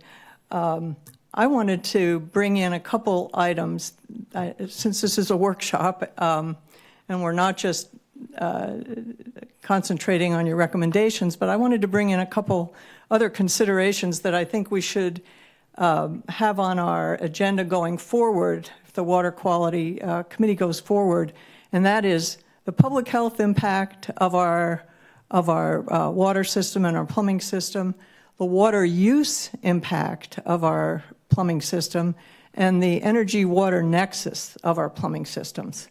And I'm a physician as well, and if there's a patient bleeding in the ER, you don't stand around and wait, you stop the bleeding. Put on a tourniquet, hit the pressure point, whatever. And I think we're not treating this as an emergency. I appreciate Z mentioning that we have a very sick patient. We have a very sick patient. There are people that are not coming to the Cape to vacation. There are people that have houses on waterfront that aren't able to rent them. And even though there may not have been any people dying or sick from nitrogen and harmful algae blooms in your ER, there are dogs that have died from the harmful algae blooms. But we do have a best-in-class example of where we could go for an urgent response to this, and that's at Mass TC. Those of you who were with me last week at the groundwater presentation by the USGS may have had a chance to use their restrooms. They happen to have very high-end vacuum toilets, essentially vacuum, very low-flow toilets that are designed in Scandinavia. They're used on cruise ships. When you flush the toilet, they don't explode all around you with a toilet plume like many of the public toilets do in our, across the country. There's a very small amount of water and it's vacuumed away from you. So you're not exposed to the toilet plume of the 10 or 20 people ahead of you. And then where does that go? It goes into a Phoenix container, a Phoenix composting toilet container that is not a septic, it's not the sewer, but it's completely contained, and the material in those actually, it's vented out continuously, it composts continuously, it starts out with about, I think, about a third full of some kind of wood chip or peat mossy type start. And as it's used, it actually, it tends to shrink in volume because of the composting process. It goes down to about 10% of what the original volume was to put in. And guess what? I think it's cheaper than the best IA septic, and it's certainly cheaper than a sewer hookup. So my suggestion is that as we consider a hybrid system, I'm definitely in support of the sewer expansion as it exists. I think we should do the very best we can with that and with the water pollution facility processes, and I think we're headed in that direction. It's already underway. But these IA septics do work, by the way. We've had one in our yard for 3 years now, and most of the phosphorus measurements, which came in at 35 milligrams per liter, are less than 1 or undetectable over 3 years. You do have to maintain them. You do have to replace the iron plates when they get eaten up, but they do work. And the nitrogen for our system is usually at the 10 milligram per liter or less. It varies with the temperature, it varies with the weather. The bacteria work better in the warmer weather. It varies with whether we have a house full of guests. But this company that made ours is Japanese. They've been in business 60 years, and the particular phosphorus removing system that we have has been used in Japan and Australia for over 20 years. So yes, it's not Cape Cod, and I think there are only 6 of them in the Northeast, but they do work great. There's another one in Eastham. There's one at Mass TC. There's one in New York State. So anyway, I'm just saying, think about the whole public health aspect of it. And if you read the Cape Cod Times today, you might have seen an article that we're in a stage 2 drought. The average person toilet flushing daily uses between 9 and 19 gallons of drinking water to flush their waste. I don't think that Brian's Phoenix and Jet toilet system at Mass TC uses anywhere near that much. So I think we need to be thinking about water conservation, we need to be thinking about public health, and we need to be thinking about urgency. We need to be putting in some systems quickly that won't take, even the IA systems, we can't get enough in the ground quick enough. The supply isn't there, and the people to put them in are not there. So thank you for listening to my comments, and thanks for all the work you've done. I know it's been a lot of work. Thank you, Jane.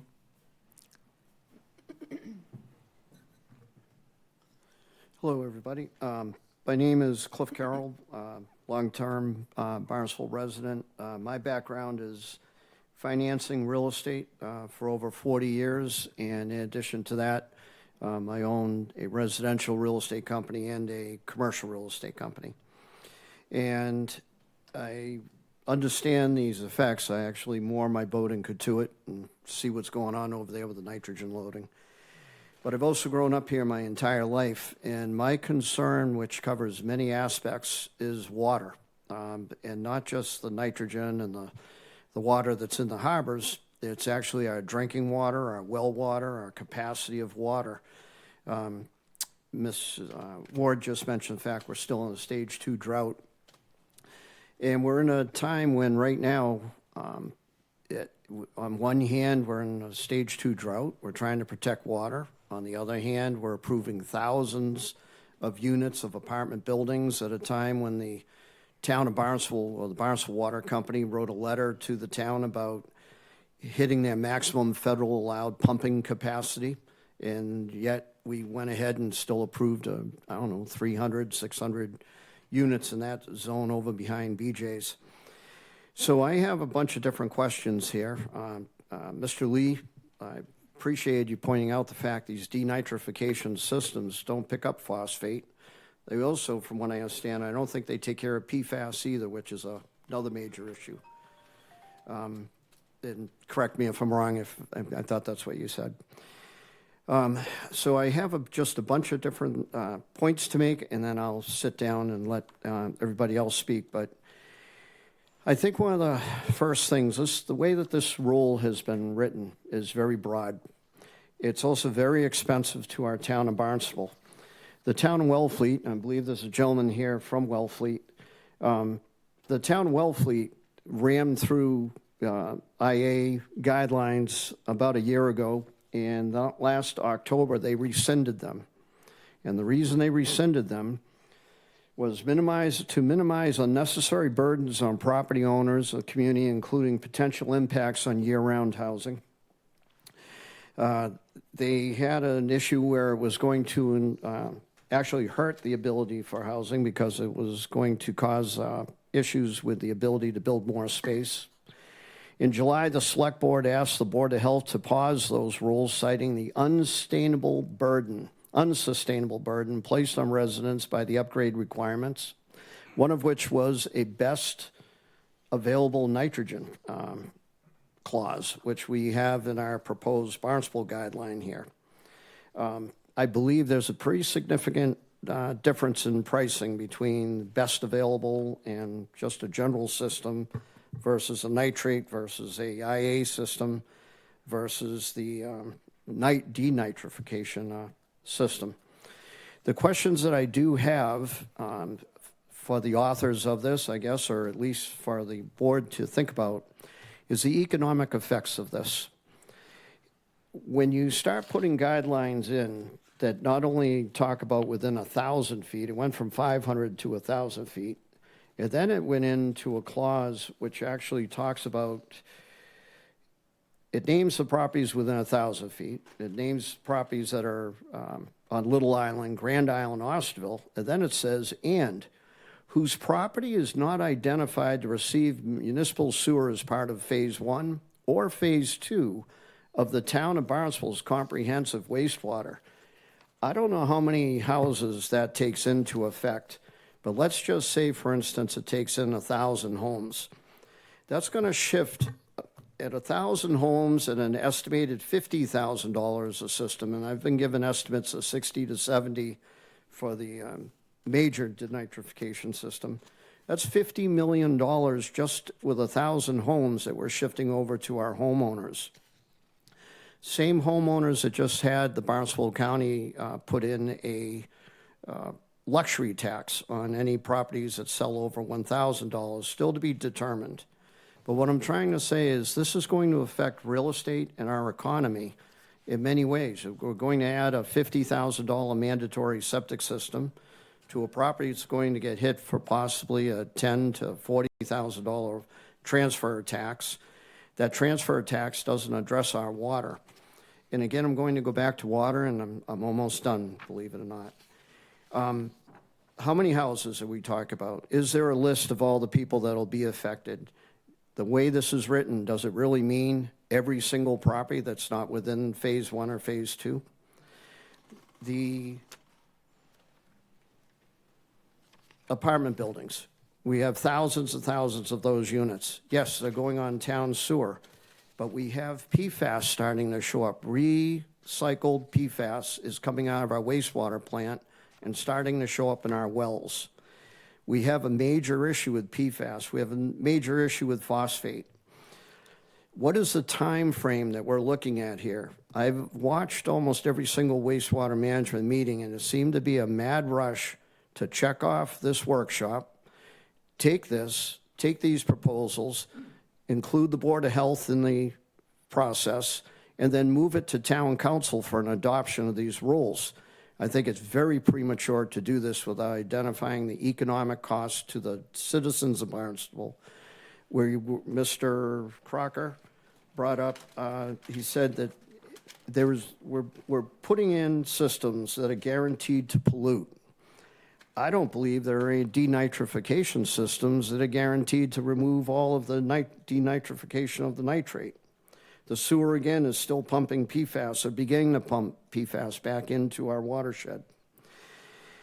What about common sense rules in the meantime without hitting homeowners for $40,000, $50,000, $60,000, $70,000, such as everybody knows we're supposed to be pumping our systems every 2 to 3 years. What if we mandate that? What if we institute a penalty for not pumping your system every 2 to 3 years? What effect would that have on the denitrification?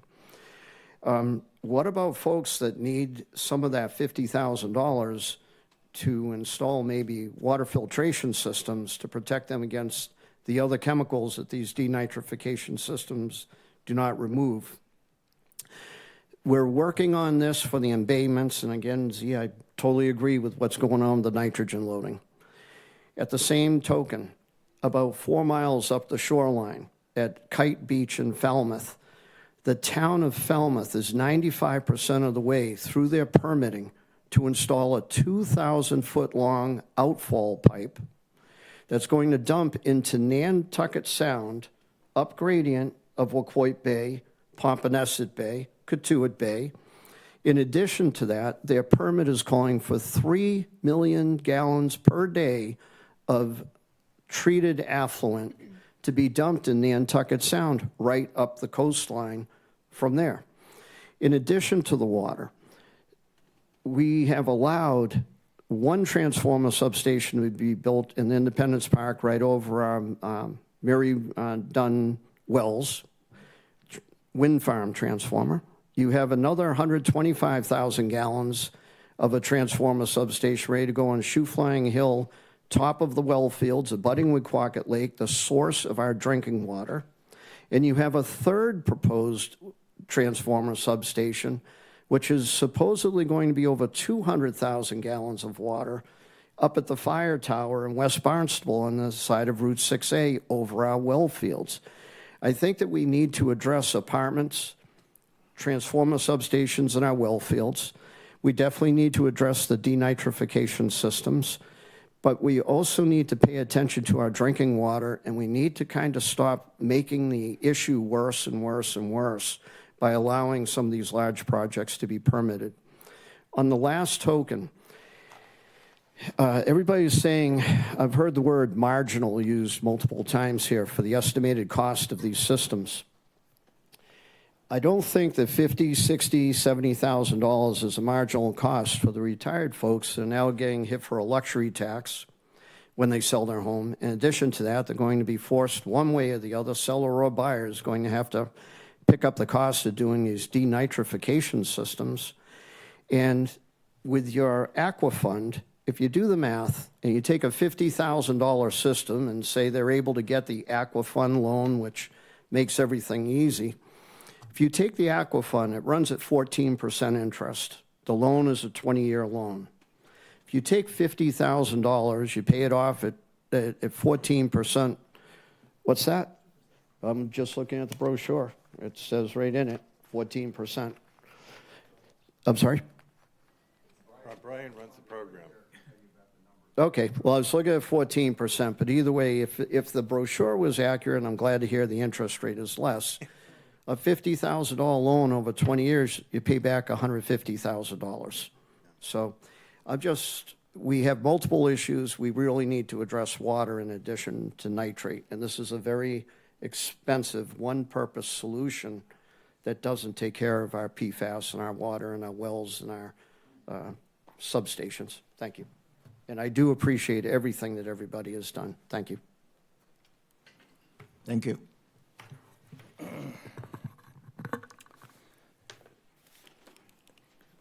Good evening, friends. My name is John Julius. I'm actually, I guess you'd call me a regular at town council meetings. I'm here a lot. As I care about the town, I want to thank you all for all the efforts you're putting forward. I have a lot to say tonight. I guess I'll begin because my career, which is almost sort of like a lot of us, toward the tail end, but I have a career in real estate. I was a builder for 24 and a half years, did quite a bit of building here in the Cape, so I have an extensive background. I've also, in my real estate career and building profession, sold over 6,000 homes in the last 41 years, and I'm proud of it. And I care about the environment. And I'm sure all of you know, and if you haven't seen it, I would read it. This is a lawsuit that the Conservation Law Foundation has had in place now since 2021. The late Gary Lopez and myself filed a suit in federal court that mirrors this. We filed our suit 3 months earlier, never pulled the trigger. Conservation Law Foundation picked up and copied a lot of what we had. I'm glad they did. They have more money than we did. You know, in 2021, we have a couple of different issues here. We have the issue of septics that you're all talking about and concerned about. And then on the other side of the street over here, we have a sewer treatment plant that, by the way, was built the same year as the bridges in 1935. I've never in this room in the last 20 years heard one person ever mention that. 1935 is the sewer treatment plant. That's the year it was built. And when that time comes due, you think the $50,000 septic systems are a problem? God help us all. But I want to read to you, because one of the provisions in the lawsuit that Conservation Law Foundation has, defendant, which is the town of Barnstable, from the sewer treatment plant, pours 1.46 million gallons of effluent into the sand beds every day. You know, it goes out to Lewis Bay. You know, it's polluted out there and contaminated Lewis Bay. So no one ever talks about the town sewer, which is not the answer. It never was. Town sewer was never the answer here. But this is 2021. 1.46 million gallons flowing out there. What in God's name is it right now? And you know something? I don't think anybody knows. Cliff, the gentleman who spoke before me, you couldn't find a more elegant and knowledgeable guy right there than what the things that he just said. You talk about the lunacy of, here we are, water. Have any of you seen the town's own comprehensive water plan? Hyannis alone faces this again is 3 or 4 years ago. It's right in their own plan. They face a $1.98 million gallon water shortage a day. That's a fact. It's in their own. And here we are. They're building thousands of stupid, idiotic, ridiculous housing units that are not needed. There is not a housing crisis on the Cape. We had a jobs crisis. There's no housing crisis. So in the end, again, we have two problems. You get the town sewer. We have the town of Barnstable mandating a lot of the residents to tie into the town sewer, and yet, let's go down Route 132. Let's go by the Hyannis Golf Course, owned by the town. To my knowledge, not tied into town sewer. You know, the Cape Cod Community College for the last 50 years was on cesspits. No one ever said a damn thing about that. And guess where all the water ran? Right up, down the hill, past the community college, right out into Brickyard Creek. And we wonder why there's no shellfish. We wonder why we have contamination all over the place. The Burger King, same thing with the Burger King, not tied into town sewer. Kimber Woods, which is on the other side of the street from the community college, to my knowledge, not tied into town sewer. So here we have the town that owns a lot of these units, and we have this conflict, if you will, double standard. The town mandates the residents to tie into town sewer, and yet their own entities, they don't have to tie them in. All right, so we talked a little bit about town sewer. Now let's talk about the business with regard to the septic. You know, I looked before I came today. All over Cape Cod, there are 400, only 400, single-family homes for sale or coming soon. That's 400. Of the 400 homes for sale from Provincetown to Falmouth, including this town of Barnstable, of 400 homes for sale, 255 of those homes are $1 million or more. You know what? There's only 158 condominiums for sale all over the Cape. 64 of those are under 500,000, and the rest over 500,000. 94 over 500. And so we think that all of a sudden to come in here and mandate, I'll tell you with a couple of answers we have. Number one, Nitrex, I'm very familiar with it. Look up Nitrex, Pio Lombardo, he's out of Newton. Pio's got a great product. And I'll tell you something, I guess I'll paraphrase and say that for whatever reason, I don't know why Pio would have told me this 5 years ago, but he said he really didn't want to come and do business in Barnstable because of the way he was treated. That's basically, to paraphrase what he told me. You know, that's almost criminal as far as I'm concerned. That here we have a gentleman who specializes in Nitrex and really doesn't want to come to Barnstable because of the way he was treated. Doesn't make any sense to me. So, in my opinion, after going back for the last 40 years, here's what should have happened. And there still might be a way to figure this one out. You know, every year, all of us in this room, I assume everybody drives a car, right? What do we have to do once a year? You get your car inspected, right? 7, 8 years ago, I was on a radio program, and what I asked to do, nobody wanted to listen. What should have happened, and still can happen today, what should have happened was the Board of Health, because of all the technology you have, should have had a database of everybody's home that's serviced by a Title V septic system.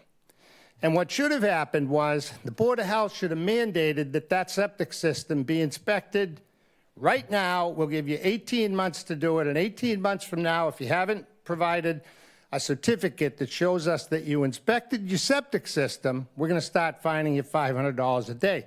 We know that people would have passed in the certificate, and then what you could have done is said, hey, you're Title V, you're okay, it passed. You're good for now. We'll see you in 3 years when it's time to inspect it again.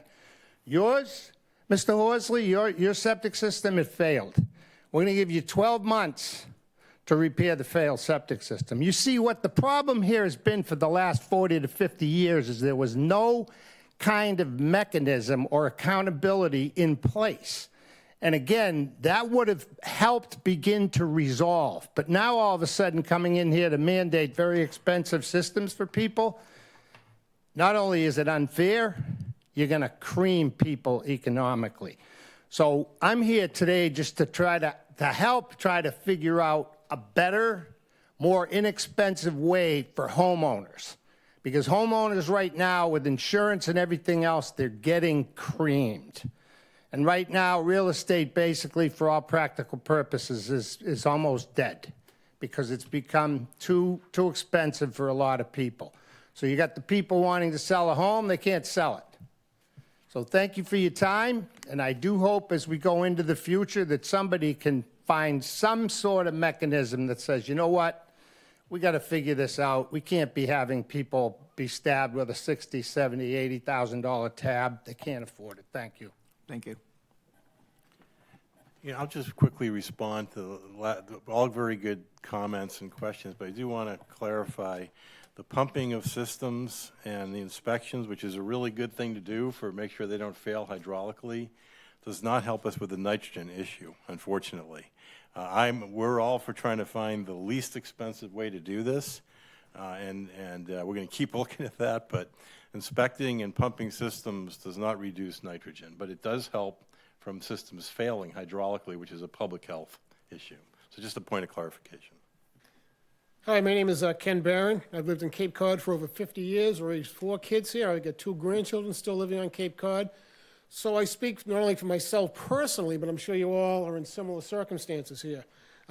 Great speakers before me. John, the doctor, Larry, the doctor in particular, that came up with the good, viable alternatives that actually work. And these are the kind of things we should be looking at. I'm a bit confused on the cost listening to all this. You had on the board here, the screen, a $25,000 approximately price tag with the credit of $18,000 brings it down to a $7,000 cost. That's great. But now I'm hearing figures much higher. So I'm a bit confused. So if you could have some clarification on that, that would be great.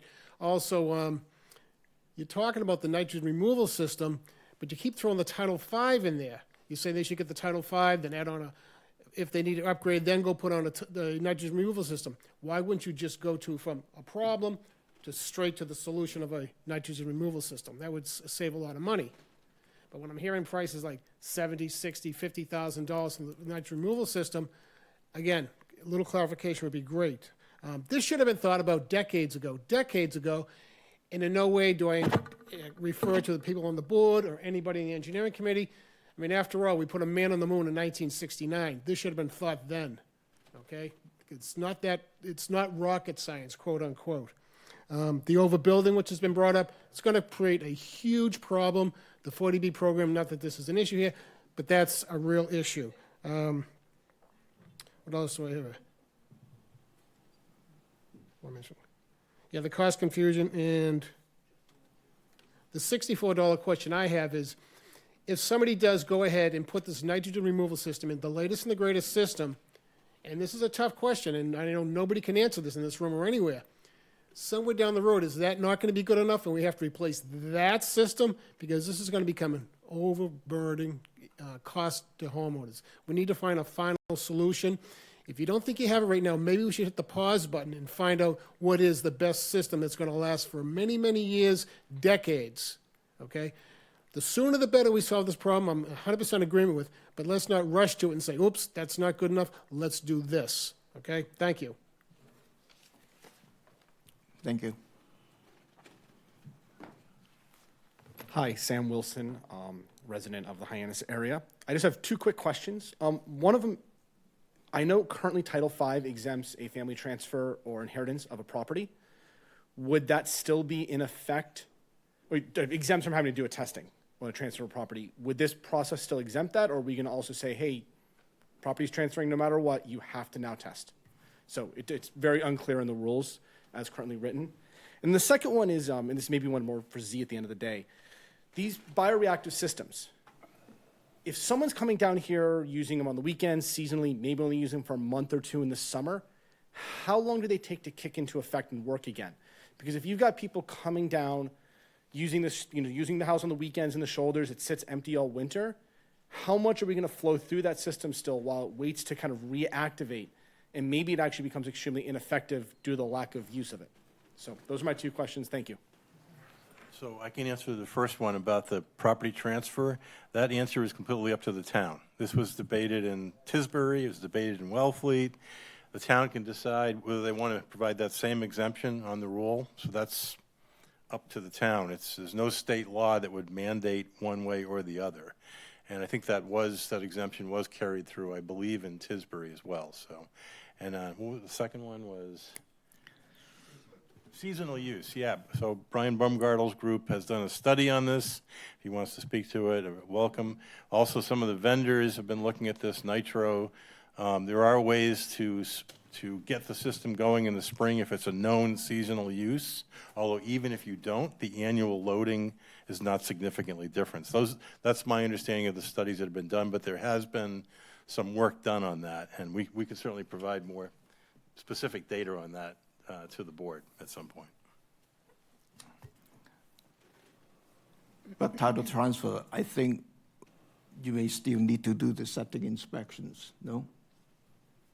Title V allows some exemptions right now. Okay. Family members, et cetera. Okay.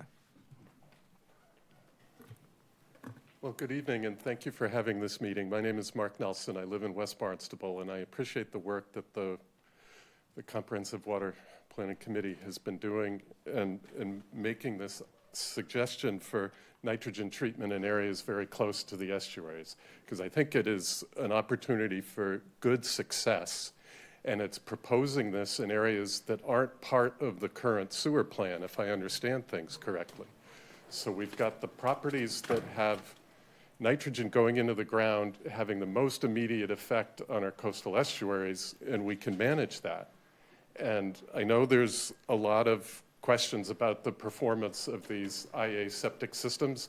I think it's been great. This graph has been up here when you look at these numbers, and the averages, the median numbers are below 10 milligrams per liter for one technology. There's more and more technologies coming out. Jane Ward mentioned the one at their property that's pretty close to these numbers. And I think if there's an opportunity for companies to see that this is happening in a community, it's only going to grow. And if we're not sewering these areas and we're removing the nitrogen, we're having a direct impact much more quickly than I would otherwise ever see or my kids would ever see. So I really am in support of this. And I think it is a direct benefit in removing the nitrogen because it's a mass balance effect. The health of an estuary is based on how much the tide circulates through it, but also what's the mass, the load of nitrogen that's coming in. So if we're taking roughly 2,000 houses and removing that nitrogen, it's a significant benefit. And maybe as we learn more about it, it could reduce the scale of the sewering and overall make the costs for the town a little more cost-effective overall. And I don't have great suggestions on that right now. But I also just wanted to mention the cost here, because the $18,000 tax credit sounds great. It has to be granted over a 3-year period, so you have to make enough money to be paying the state of Massachusetts $6,000 in taxes every year. And for many of the properties that we're looking at here, I don't see that as a real significant issue.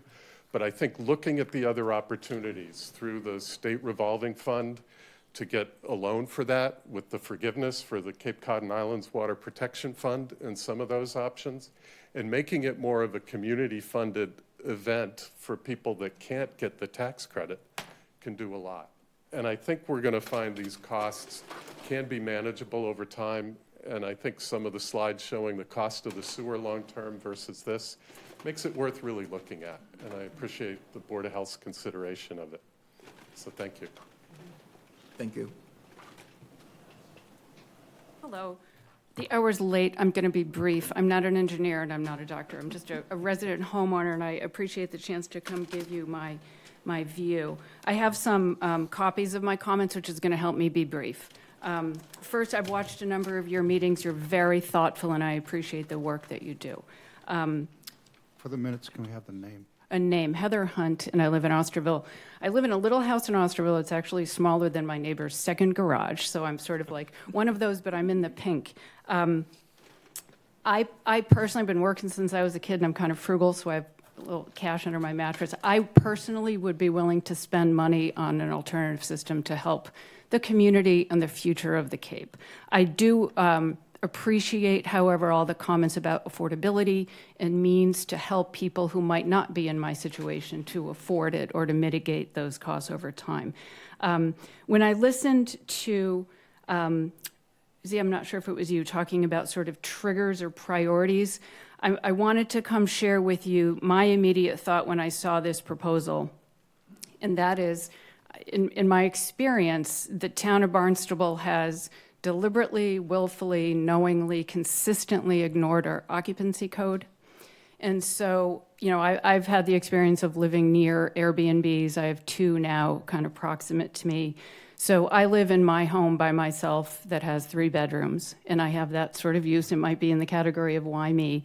But I look at my window over the years, right, and I see, and I've reported to the town of Barnstable with photos and other things, transport vans of wedding parties, right? 3 moms, 3 dads, 12 kids in a house that is like mine for a week. And I have been extremely concerned about the environmental impact of that. I do understand that the town can sort of ignore a person like me who asks for relief from that and expresses my concern about that. I actually don't believe the town can honorably ignore the environmental impacts of that. So I believe in the first instance, the town should enforce our occupancy code that is directly tied to our sort of septic limits. We've never done that, to the best of my knowledge. A friend of mine whose child was going to come here in an Airbnb rented for a fraternity called our Board of Health and said, I'm concerned about like stuffing an entire fraternity into a small home. Can you tell me about that? Our Board of Health said, we don't do occupancy, right? Pull out couches, air mattresses, do whatever you want. That has an implication. So I would start there. I would require septic testing for short-term rental registrants, encourage their advertisements, particularly the off-Cape Airbnb operators that have just converted our homes to little hotels, to advertise their occupancy limits. And I would require a commercial operator that violates our occupancy code to install one of these systems immediately. So I have some thoughts about that spelled out for you. I wanted to step back and just make one other point in the bigger context of cleaning our water, and that is a couple of the speakers have spoken to overdevelopment here on the Cape and so forth, particularly in Barnstable. One of the things that I worry about is if it comes to pass that we need a 2.5 override, the place that residents who are frustrated with the overdevelopment, whether it be these, sort of monster buildings in Hyannis or, say, the seasonal communities designation and the notion of putting a tiny home in every single, by right in every single lot's backyard, or the Cape Cod Commission's continuous pushing of the by right conversion of our single-family homes to duplexes and triplexes, and to follow around sewers, I fear that the public's place to express displeasure with that is going to be in the 2.5 override, which isn't in the long-term interest of anyone, but it could manifest in that vote. So I actually encourage you all and the town council and others to really think about how to provide assurance to people across the town that will have to vote on that, that they will not, pay for something that will fundamentally change the nature of the Cape and where they live. I'm going to give these to you, and I appreciate your taking my time, and I really appreciate that you will have continued conversations about this so folks who are working today and all that can learn more. Thank you. Mark? Oh, good. Thank you very much. Good evening, Mark Robinson, Katuitt. I'm here tonight to apologize to the town. I served for 7 years on the Conservation Commission, including a stint as chair in the go-go 1980s, which was the height of our development boom. And the Conservation Commission and the Planning Board and the Board of Health and the planning staff of this town failed this town, not recognizing the impact, the cumulative impact of the overdevelopment of the town of Barnstable during that particular era. Not to say that there wasn't a lot of subdivisions before 1980s and after, but that was the peak. And if I had known as the chair of the Conservation Commission that our approval of a septic system in proximity to these saltwater bodies was going to degrade the waters, I would have persuaded the Conservation Commission to deny every single house permit that came before us. I didn't know. If there may be people here in this room who knew, but the word did not get out. My point is that do not compound the failure of our earlier lifetime by doing the same thing over again and kicking it down the road. Now we know. Now we know, everybody knows, nitrogen is the issue in the salt water. This is the time to do things. The hottest place in hell is reserved for those who in time of crisis do nothing. Don't let this town do nothing. Do something. Do a lot of things. All of the above should be our answer. The IA systems within 1,000 feet of salt water is one specific small step we can take. I've heard a lot of what about all the other water problems in the town? Absolutely. I serve as a water commissioner in Katuitt. I understand the groundwater issues. But the saltwater pollution issue is what we're here tonight to deal with. And this is one thing we can do. We have a lot of legacy nitrogen in the ground in this town. Those subdivisions that I helped to approve in the 1980s, if the travel time is 40 years from those subdivisions to get to the bays, guess what? That nitrogen's already in the ground, and it's coming this way to the bays. But if we can do things that are quicker and working more closely to the saltwater shoreline, those are the things we should do. Last week, we had an $11.5 million house sale of a waterfront property in Katuitt. Real estate transfer times are the times to get at these issues. That's when money is being transferred back and forth. A $25,000 addition to a real estate transfer of that magnitude is nothing. And the waterfront homeowner is directly benefiting by an incremental increase in the quality of the water that their grandkids are using on their beach. Thank you. Thank you, Mark. Any other one?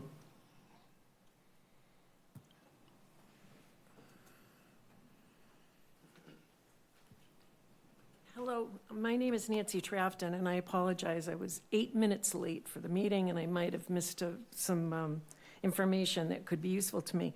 I printed out a copy of the Mass DEP nitrogen-sensitive area, their map, and I'm assuming you're working with that and that we're talking at this point about roughly the south side of the town. Is that a fair assessment of where you're identifying this, all this to happen? Okay, so at the same time, on that map, it identifies the north side, Barnstable and West Barnstable villages, as areas that could potentially be designated as nitrogen-sensitive areas in the future. So my question is, I would assume it would be the Mass DEP that would make that determination. And in the event that they did, and in the event that this was passed, this regulation was passed, I think it would pull West Barnstable right into the mix. And so my questions are somewhat West Barnstable centric. We will never, at least not in my lifetime nor my children's, have sewer on the north side. Oh, excuse me, in West Barnstable. Obviously, it exists in Barnstable Village. We don't even have town water.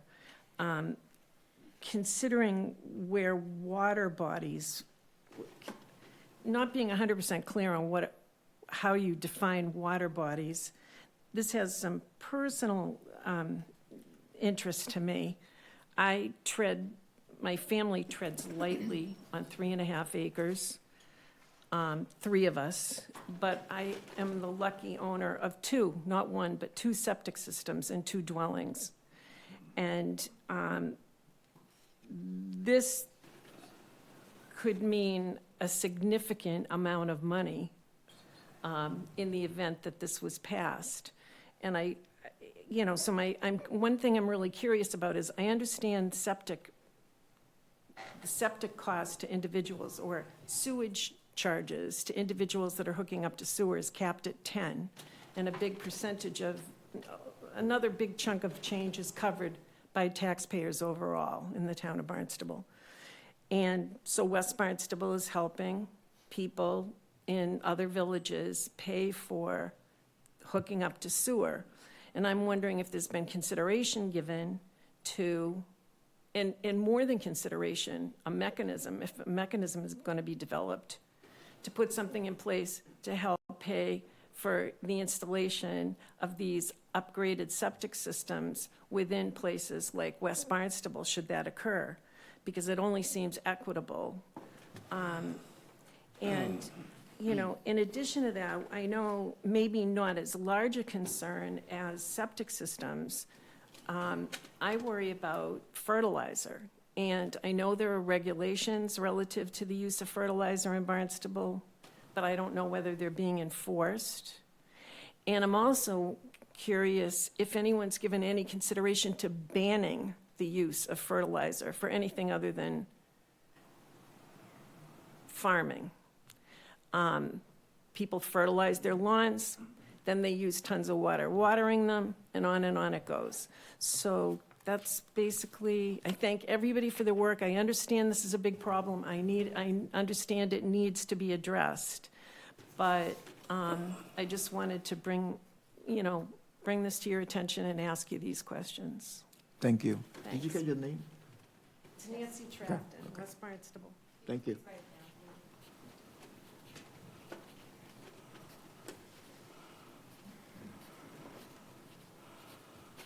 At least at this point, the West Barnstable is not part of the nitrogen-sensitive area as determined by the DEP. So at this point, we don't have any plan in terms of the sewering in terms of any Title V upgrade or any system per se that are affecting West Barnstable, as far as I know.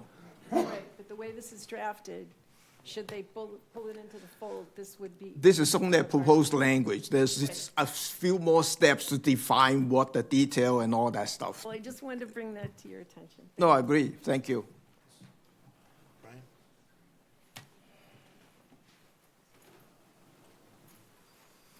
Hello again, Brian Baumgartel.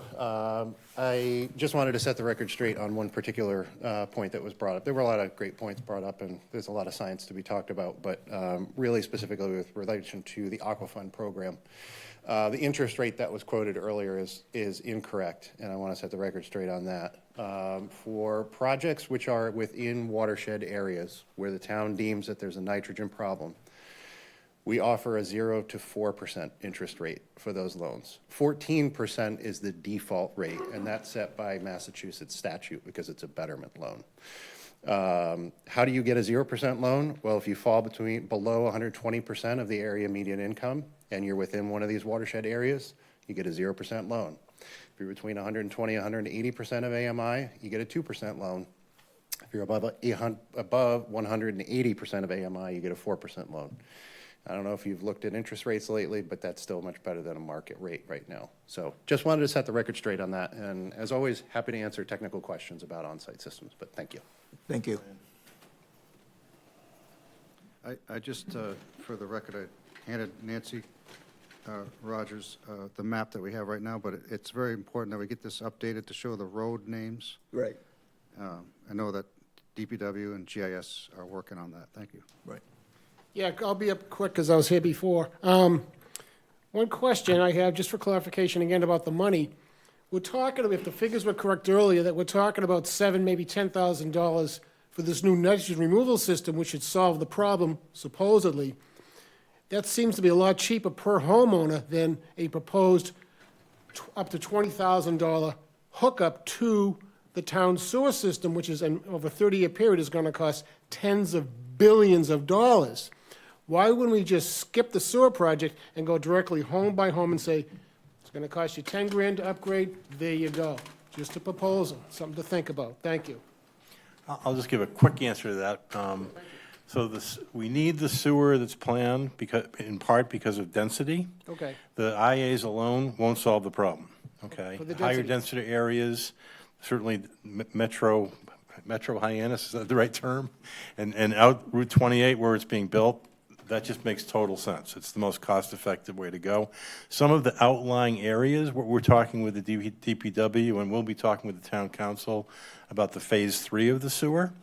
If the town starts investing in this technology, as other towns are doing, it may become apparent that parts of phase 3, as I think you're suggesting, might be more cost-effective. But certainly, the phase 1, phase 2, phase 1 that's being built now, we need it. It's the most cost-effective way to go for sure.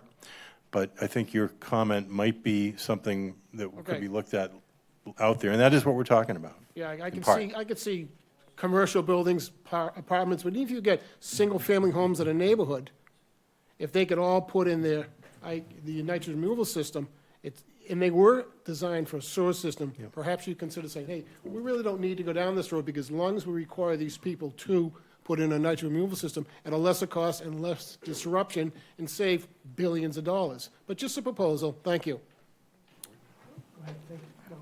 I was just going to say that the sewer plan, the 30-year sewer plan is based on the fact that these different watersheds the sewer is taking 100% of the nitrogen out of each watershed.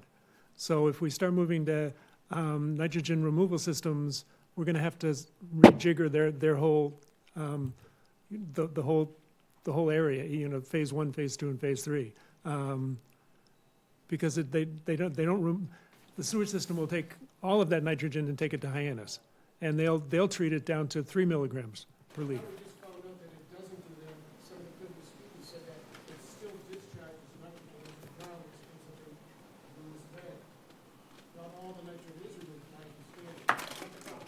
It's two different things.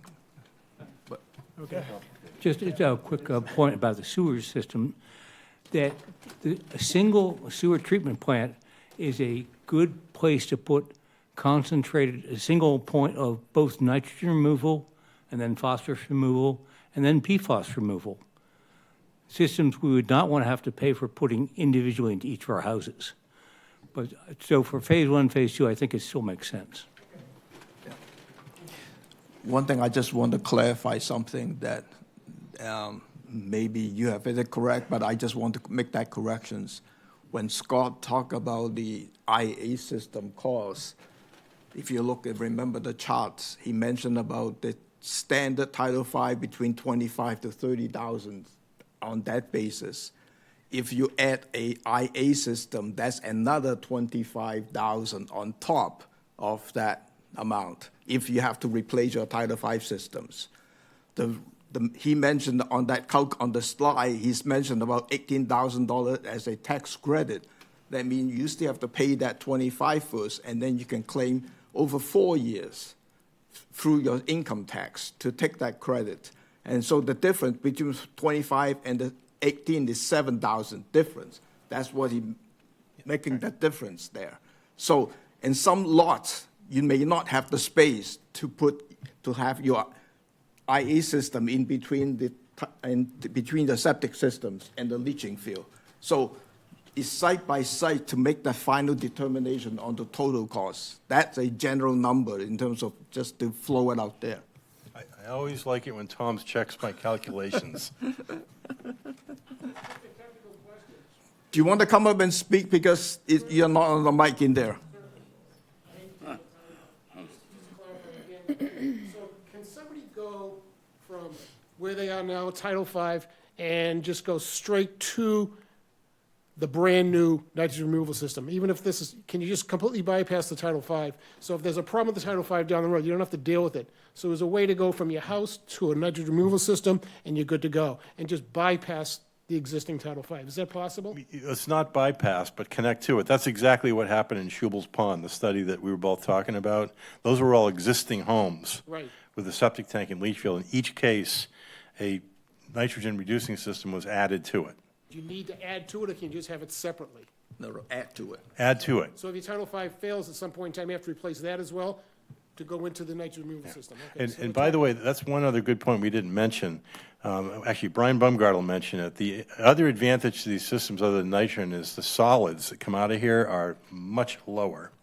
The reason why most leach fields fail over time is solids clogging. So there's a belief, and Brian can speak to this too if you give him time, that this should significantly increase the lifespan of a leaching field because there's almost no solids going to it is what I've heard. So that's another advantage that we didn't talk about today in terms of cost, because that's one of the costs with Title V systems, eventually replacing your leach field. Okay, thank you. I think one of the other points for the Schubel example that's up on the screen, 60% of those homes we were able to reuse the septic tank, which would be part of a typical Title V system, and then connect directly to the treatment system. In some cases, we were even able to reuse the leaching field. So there's different components here. So it's very difficult to say one price fits all. Each home is a little bit different. Each system is different too. I said each system is different, so you'll look at each system is and the different. parcel to make that determination. That's why you need an engineer to check hydraulically, can it work? So, any other public comment on this? Can I ask a question? Yeah, There was go a ahead. very good slide, I don't know if it was from Z or from Scott, that compared the cost over 80 years of sewer versus the IA. Did that cost incorporate replacement of the nitro, for example, the contents that had to be replaced? I think the chips, for example, might last 30 years. Yeah. So does that incorporate the cost of replacement of parts that were out in the IA system? If I can put my buddy Russ Kleekamp on the stand here, I was hoping to get him up here. Again, this gentleman's done more detailed analysis of this, I think, than anybody. Thank you. Very good question. For the record, my name is Russ Kleekamp, and I am a resident of Centerville in I think the Phase 2 area. So yes, when we looked at the 80-year life cycle costs for the nitro and the nitrex system, we looked at replacement of the wood chips, limestone, aeration tubing, a periodic septic tank pump out, air pump replacements. It was a little slightly different between the nitro and the nitrex, but we did include both the wood chip and limestone replacement. Yep. If possible, I'm an engineer, so I'm interested in terms of numbers. Is there something that you can share with me?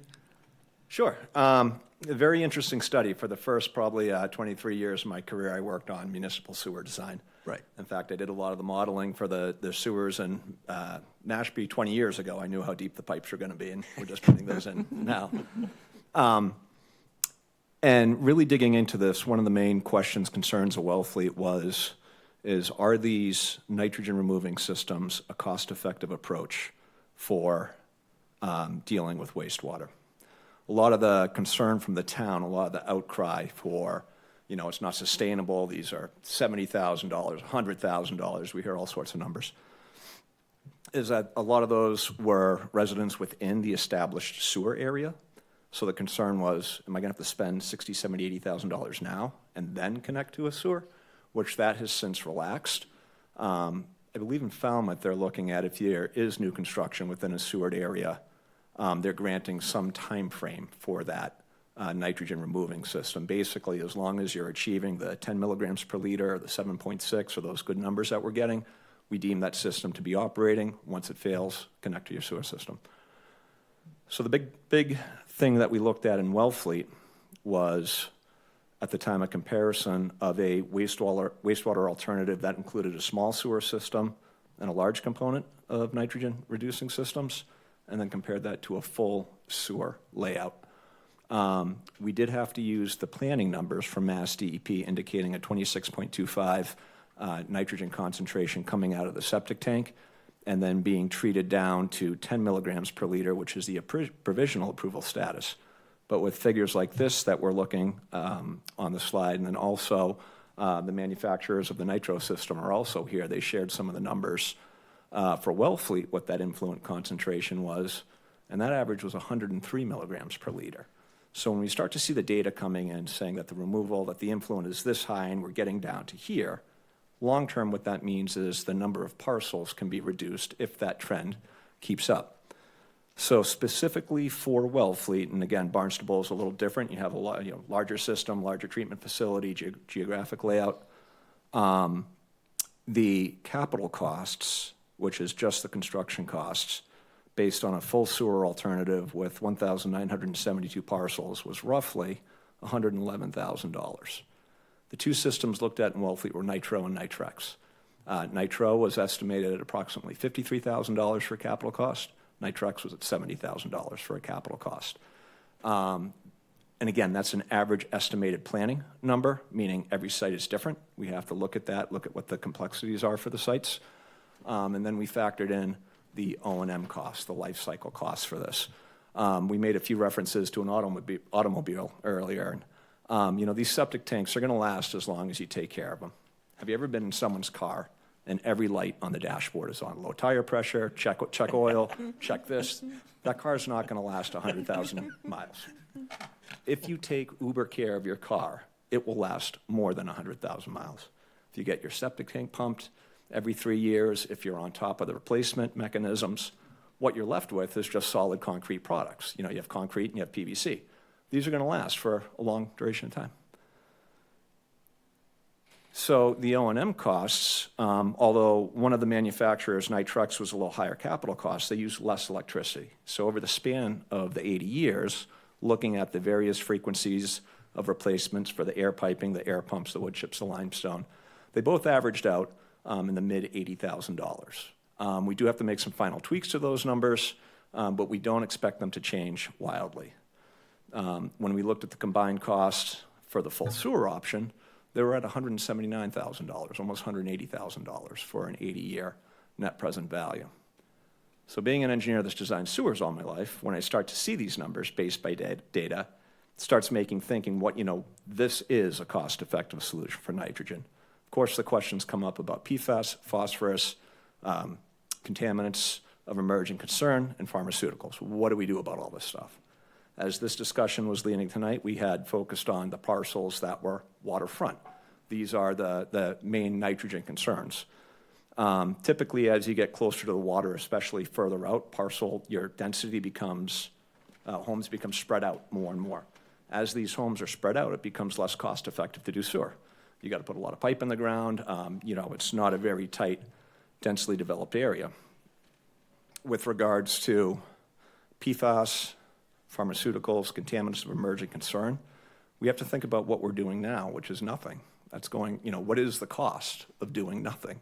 And with being a primarily tourism-based economy, the concern is if these folks go elsewhere, what does that do to the Cape in general?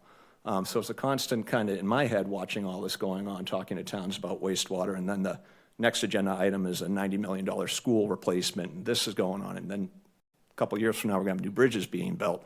It gets a little overwhelming with the cost of infrastructure and kind of where we've landed on the Cape. But specifically for this, the question needs to be asked, A, is it cost comparative? We don't want to, overcharge. We're concerned about this. And then how do we make it fair and equitable? And a lot of the other towns on Cape Cod they're just sharing it town-wide. It's a clean water for everybody. So there was a map up with the parcels. Some folks aren't going to have anything to worry about, free and clear. But we all living on the Cape enjoy the clean water. So, yeah, the numbers were what they were for the well fleet and backed by the data and all the inputs. The sewer was slightly more than 200% of the cost. I could say. Yeah. You've seen a lot of things online. If you look up the cost, it's taken a IA system might be 50,000, traditional sewer is 100,000 per parcel. While the ratio is the same for well fleet, it was just slightly elevated. But it did show the nitrogen removing systems, with very good numbers supporting the nitrogen removal, and then also a cost-effective solution. Thank you. Thank you. Any more public comment on this one? I think we talk enough on this one. Yeah, Gordon. I would ask DPW if there's anything you would like to add that would clarify anything we missed. I know, I don't want to put you on the spot here. Obviously, I just did, but no? Okay. Thank you. Well, Scott, thank you for the CWMP and our committees, for this presentation and the workshop and the discussions. And this has been very informal, discussions and knowledge and share with the Board of Health. And let me thank the Board of Health members for listening and considering this as an option going forward. We are going to be meeting with Town Council to talk about how it fits into the overall plan. And maybe after that point, if the council sees fit, we'll come back to you and talk further detail. Thank you. Thank you. Thank you. Each committee separately has to make a formal motion to close. Yeah, we need to make a motion to close the meeting, right? Motion to adjourn? Anyone second? Roll call.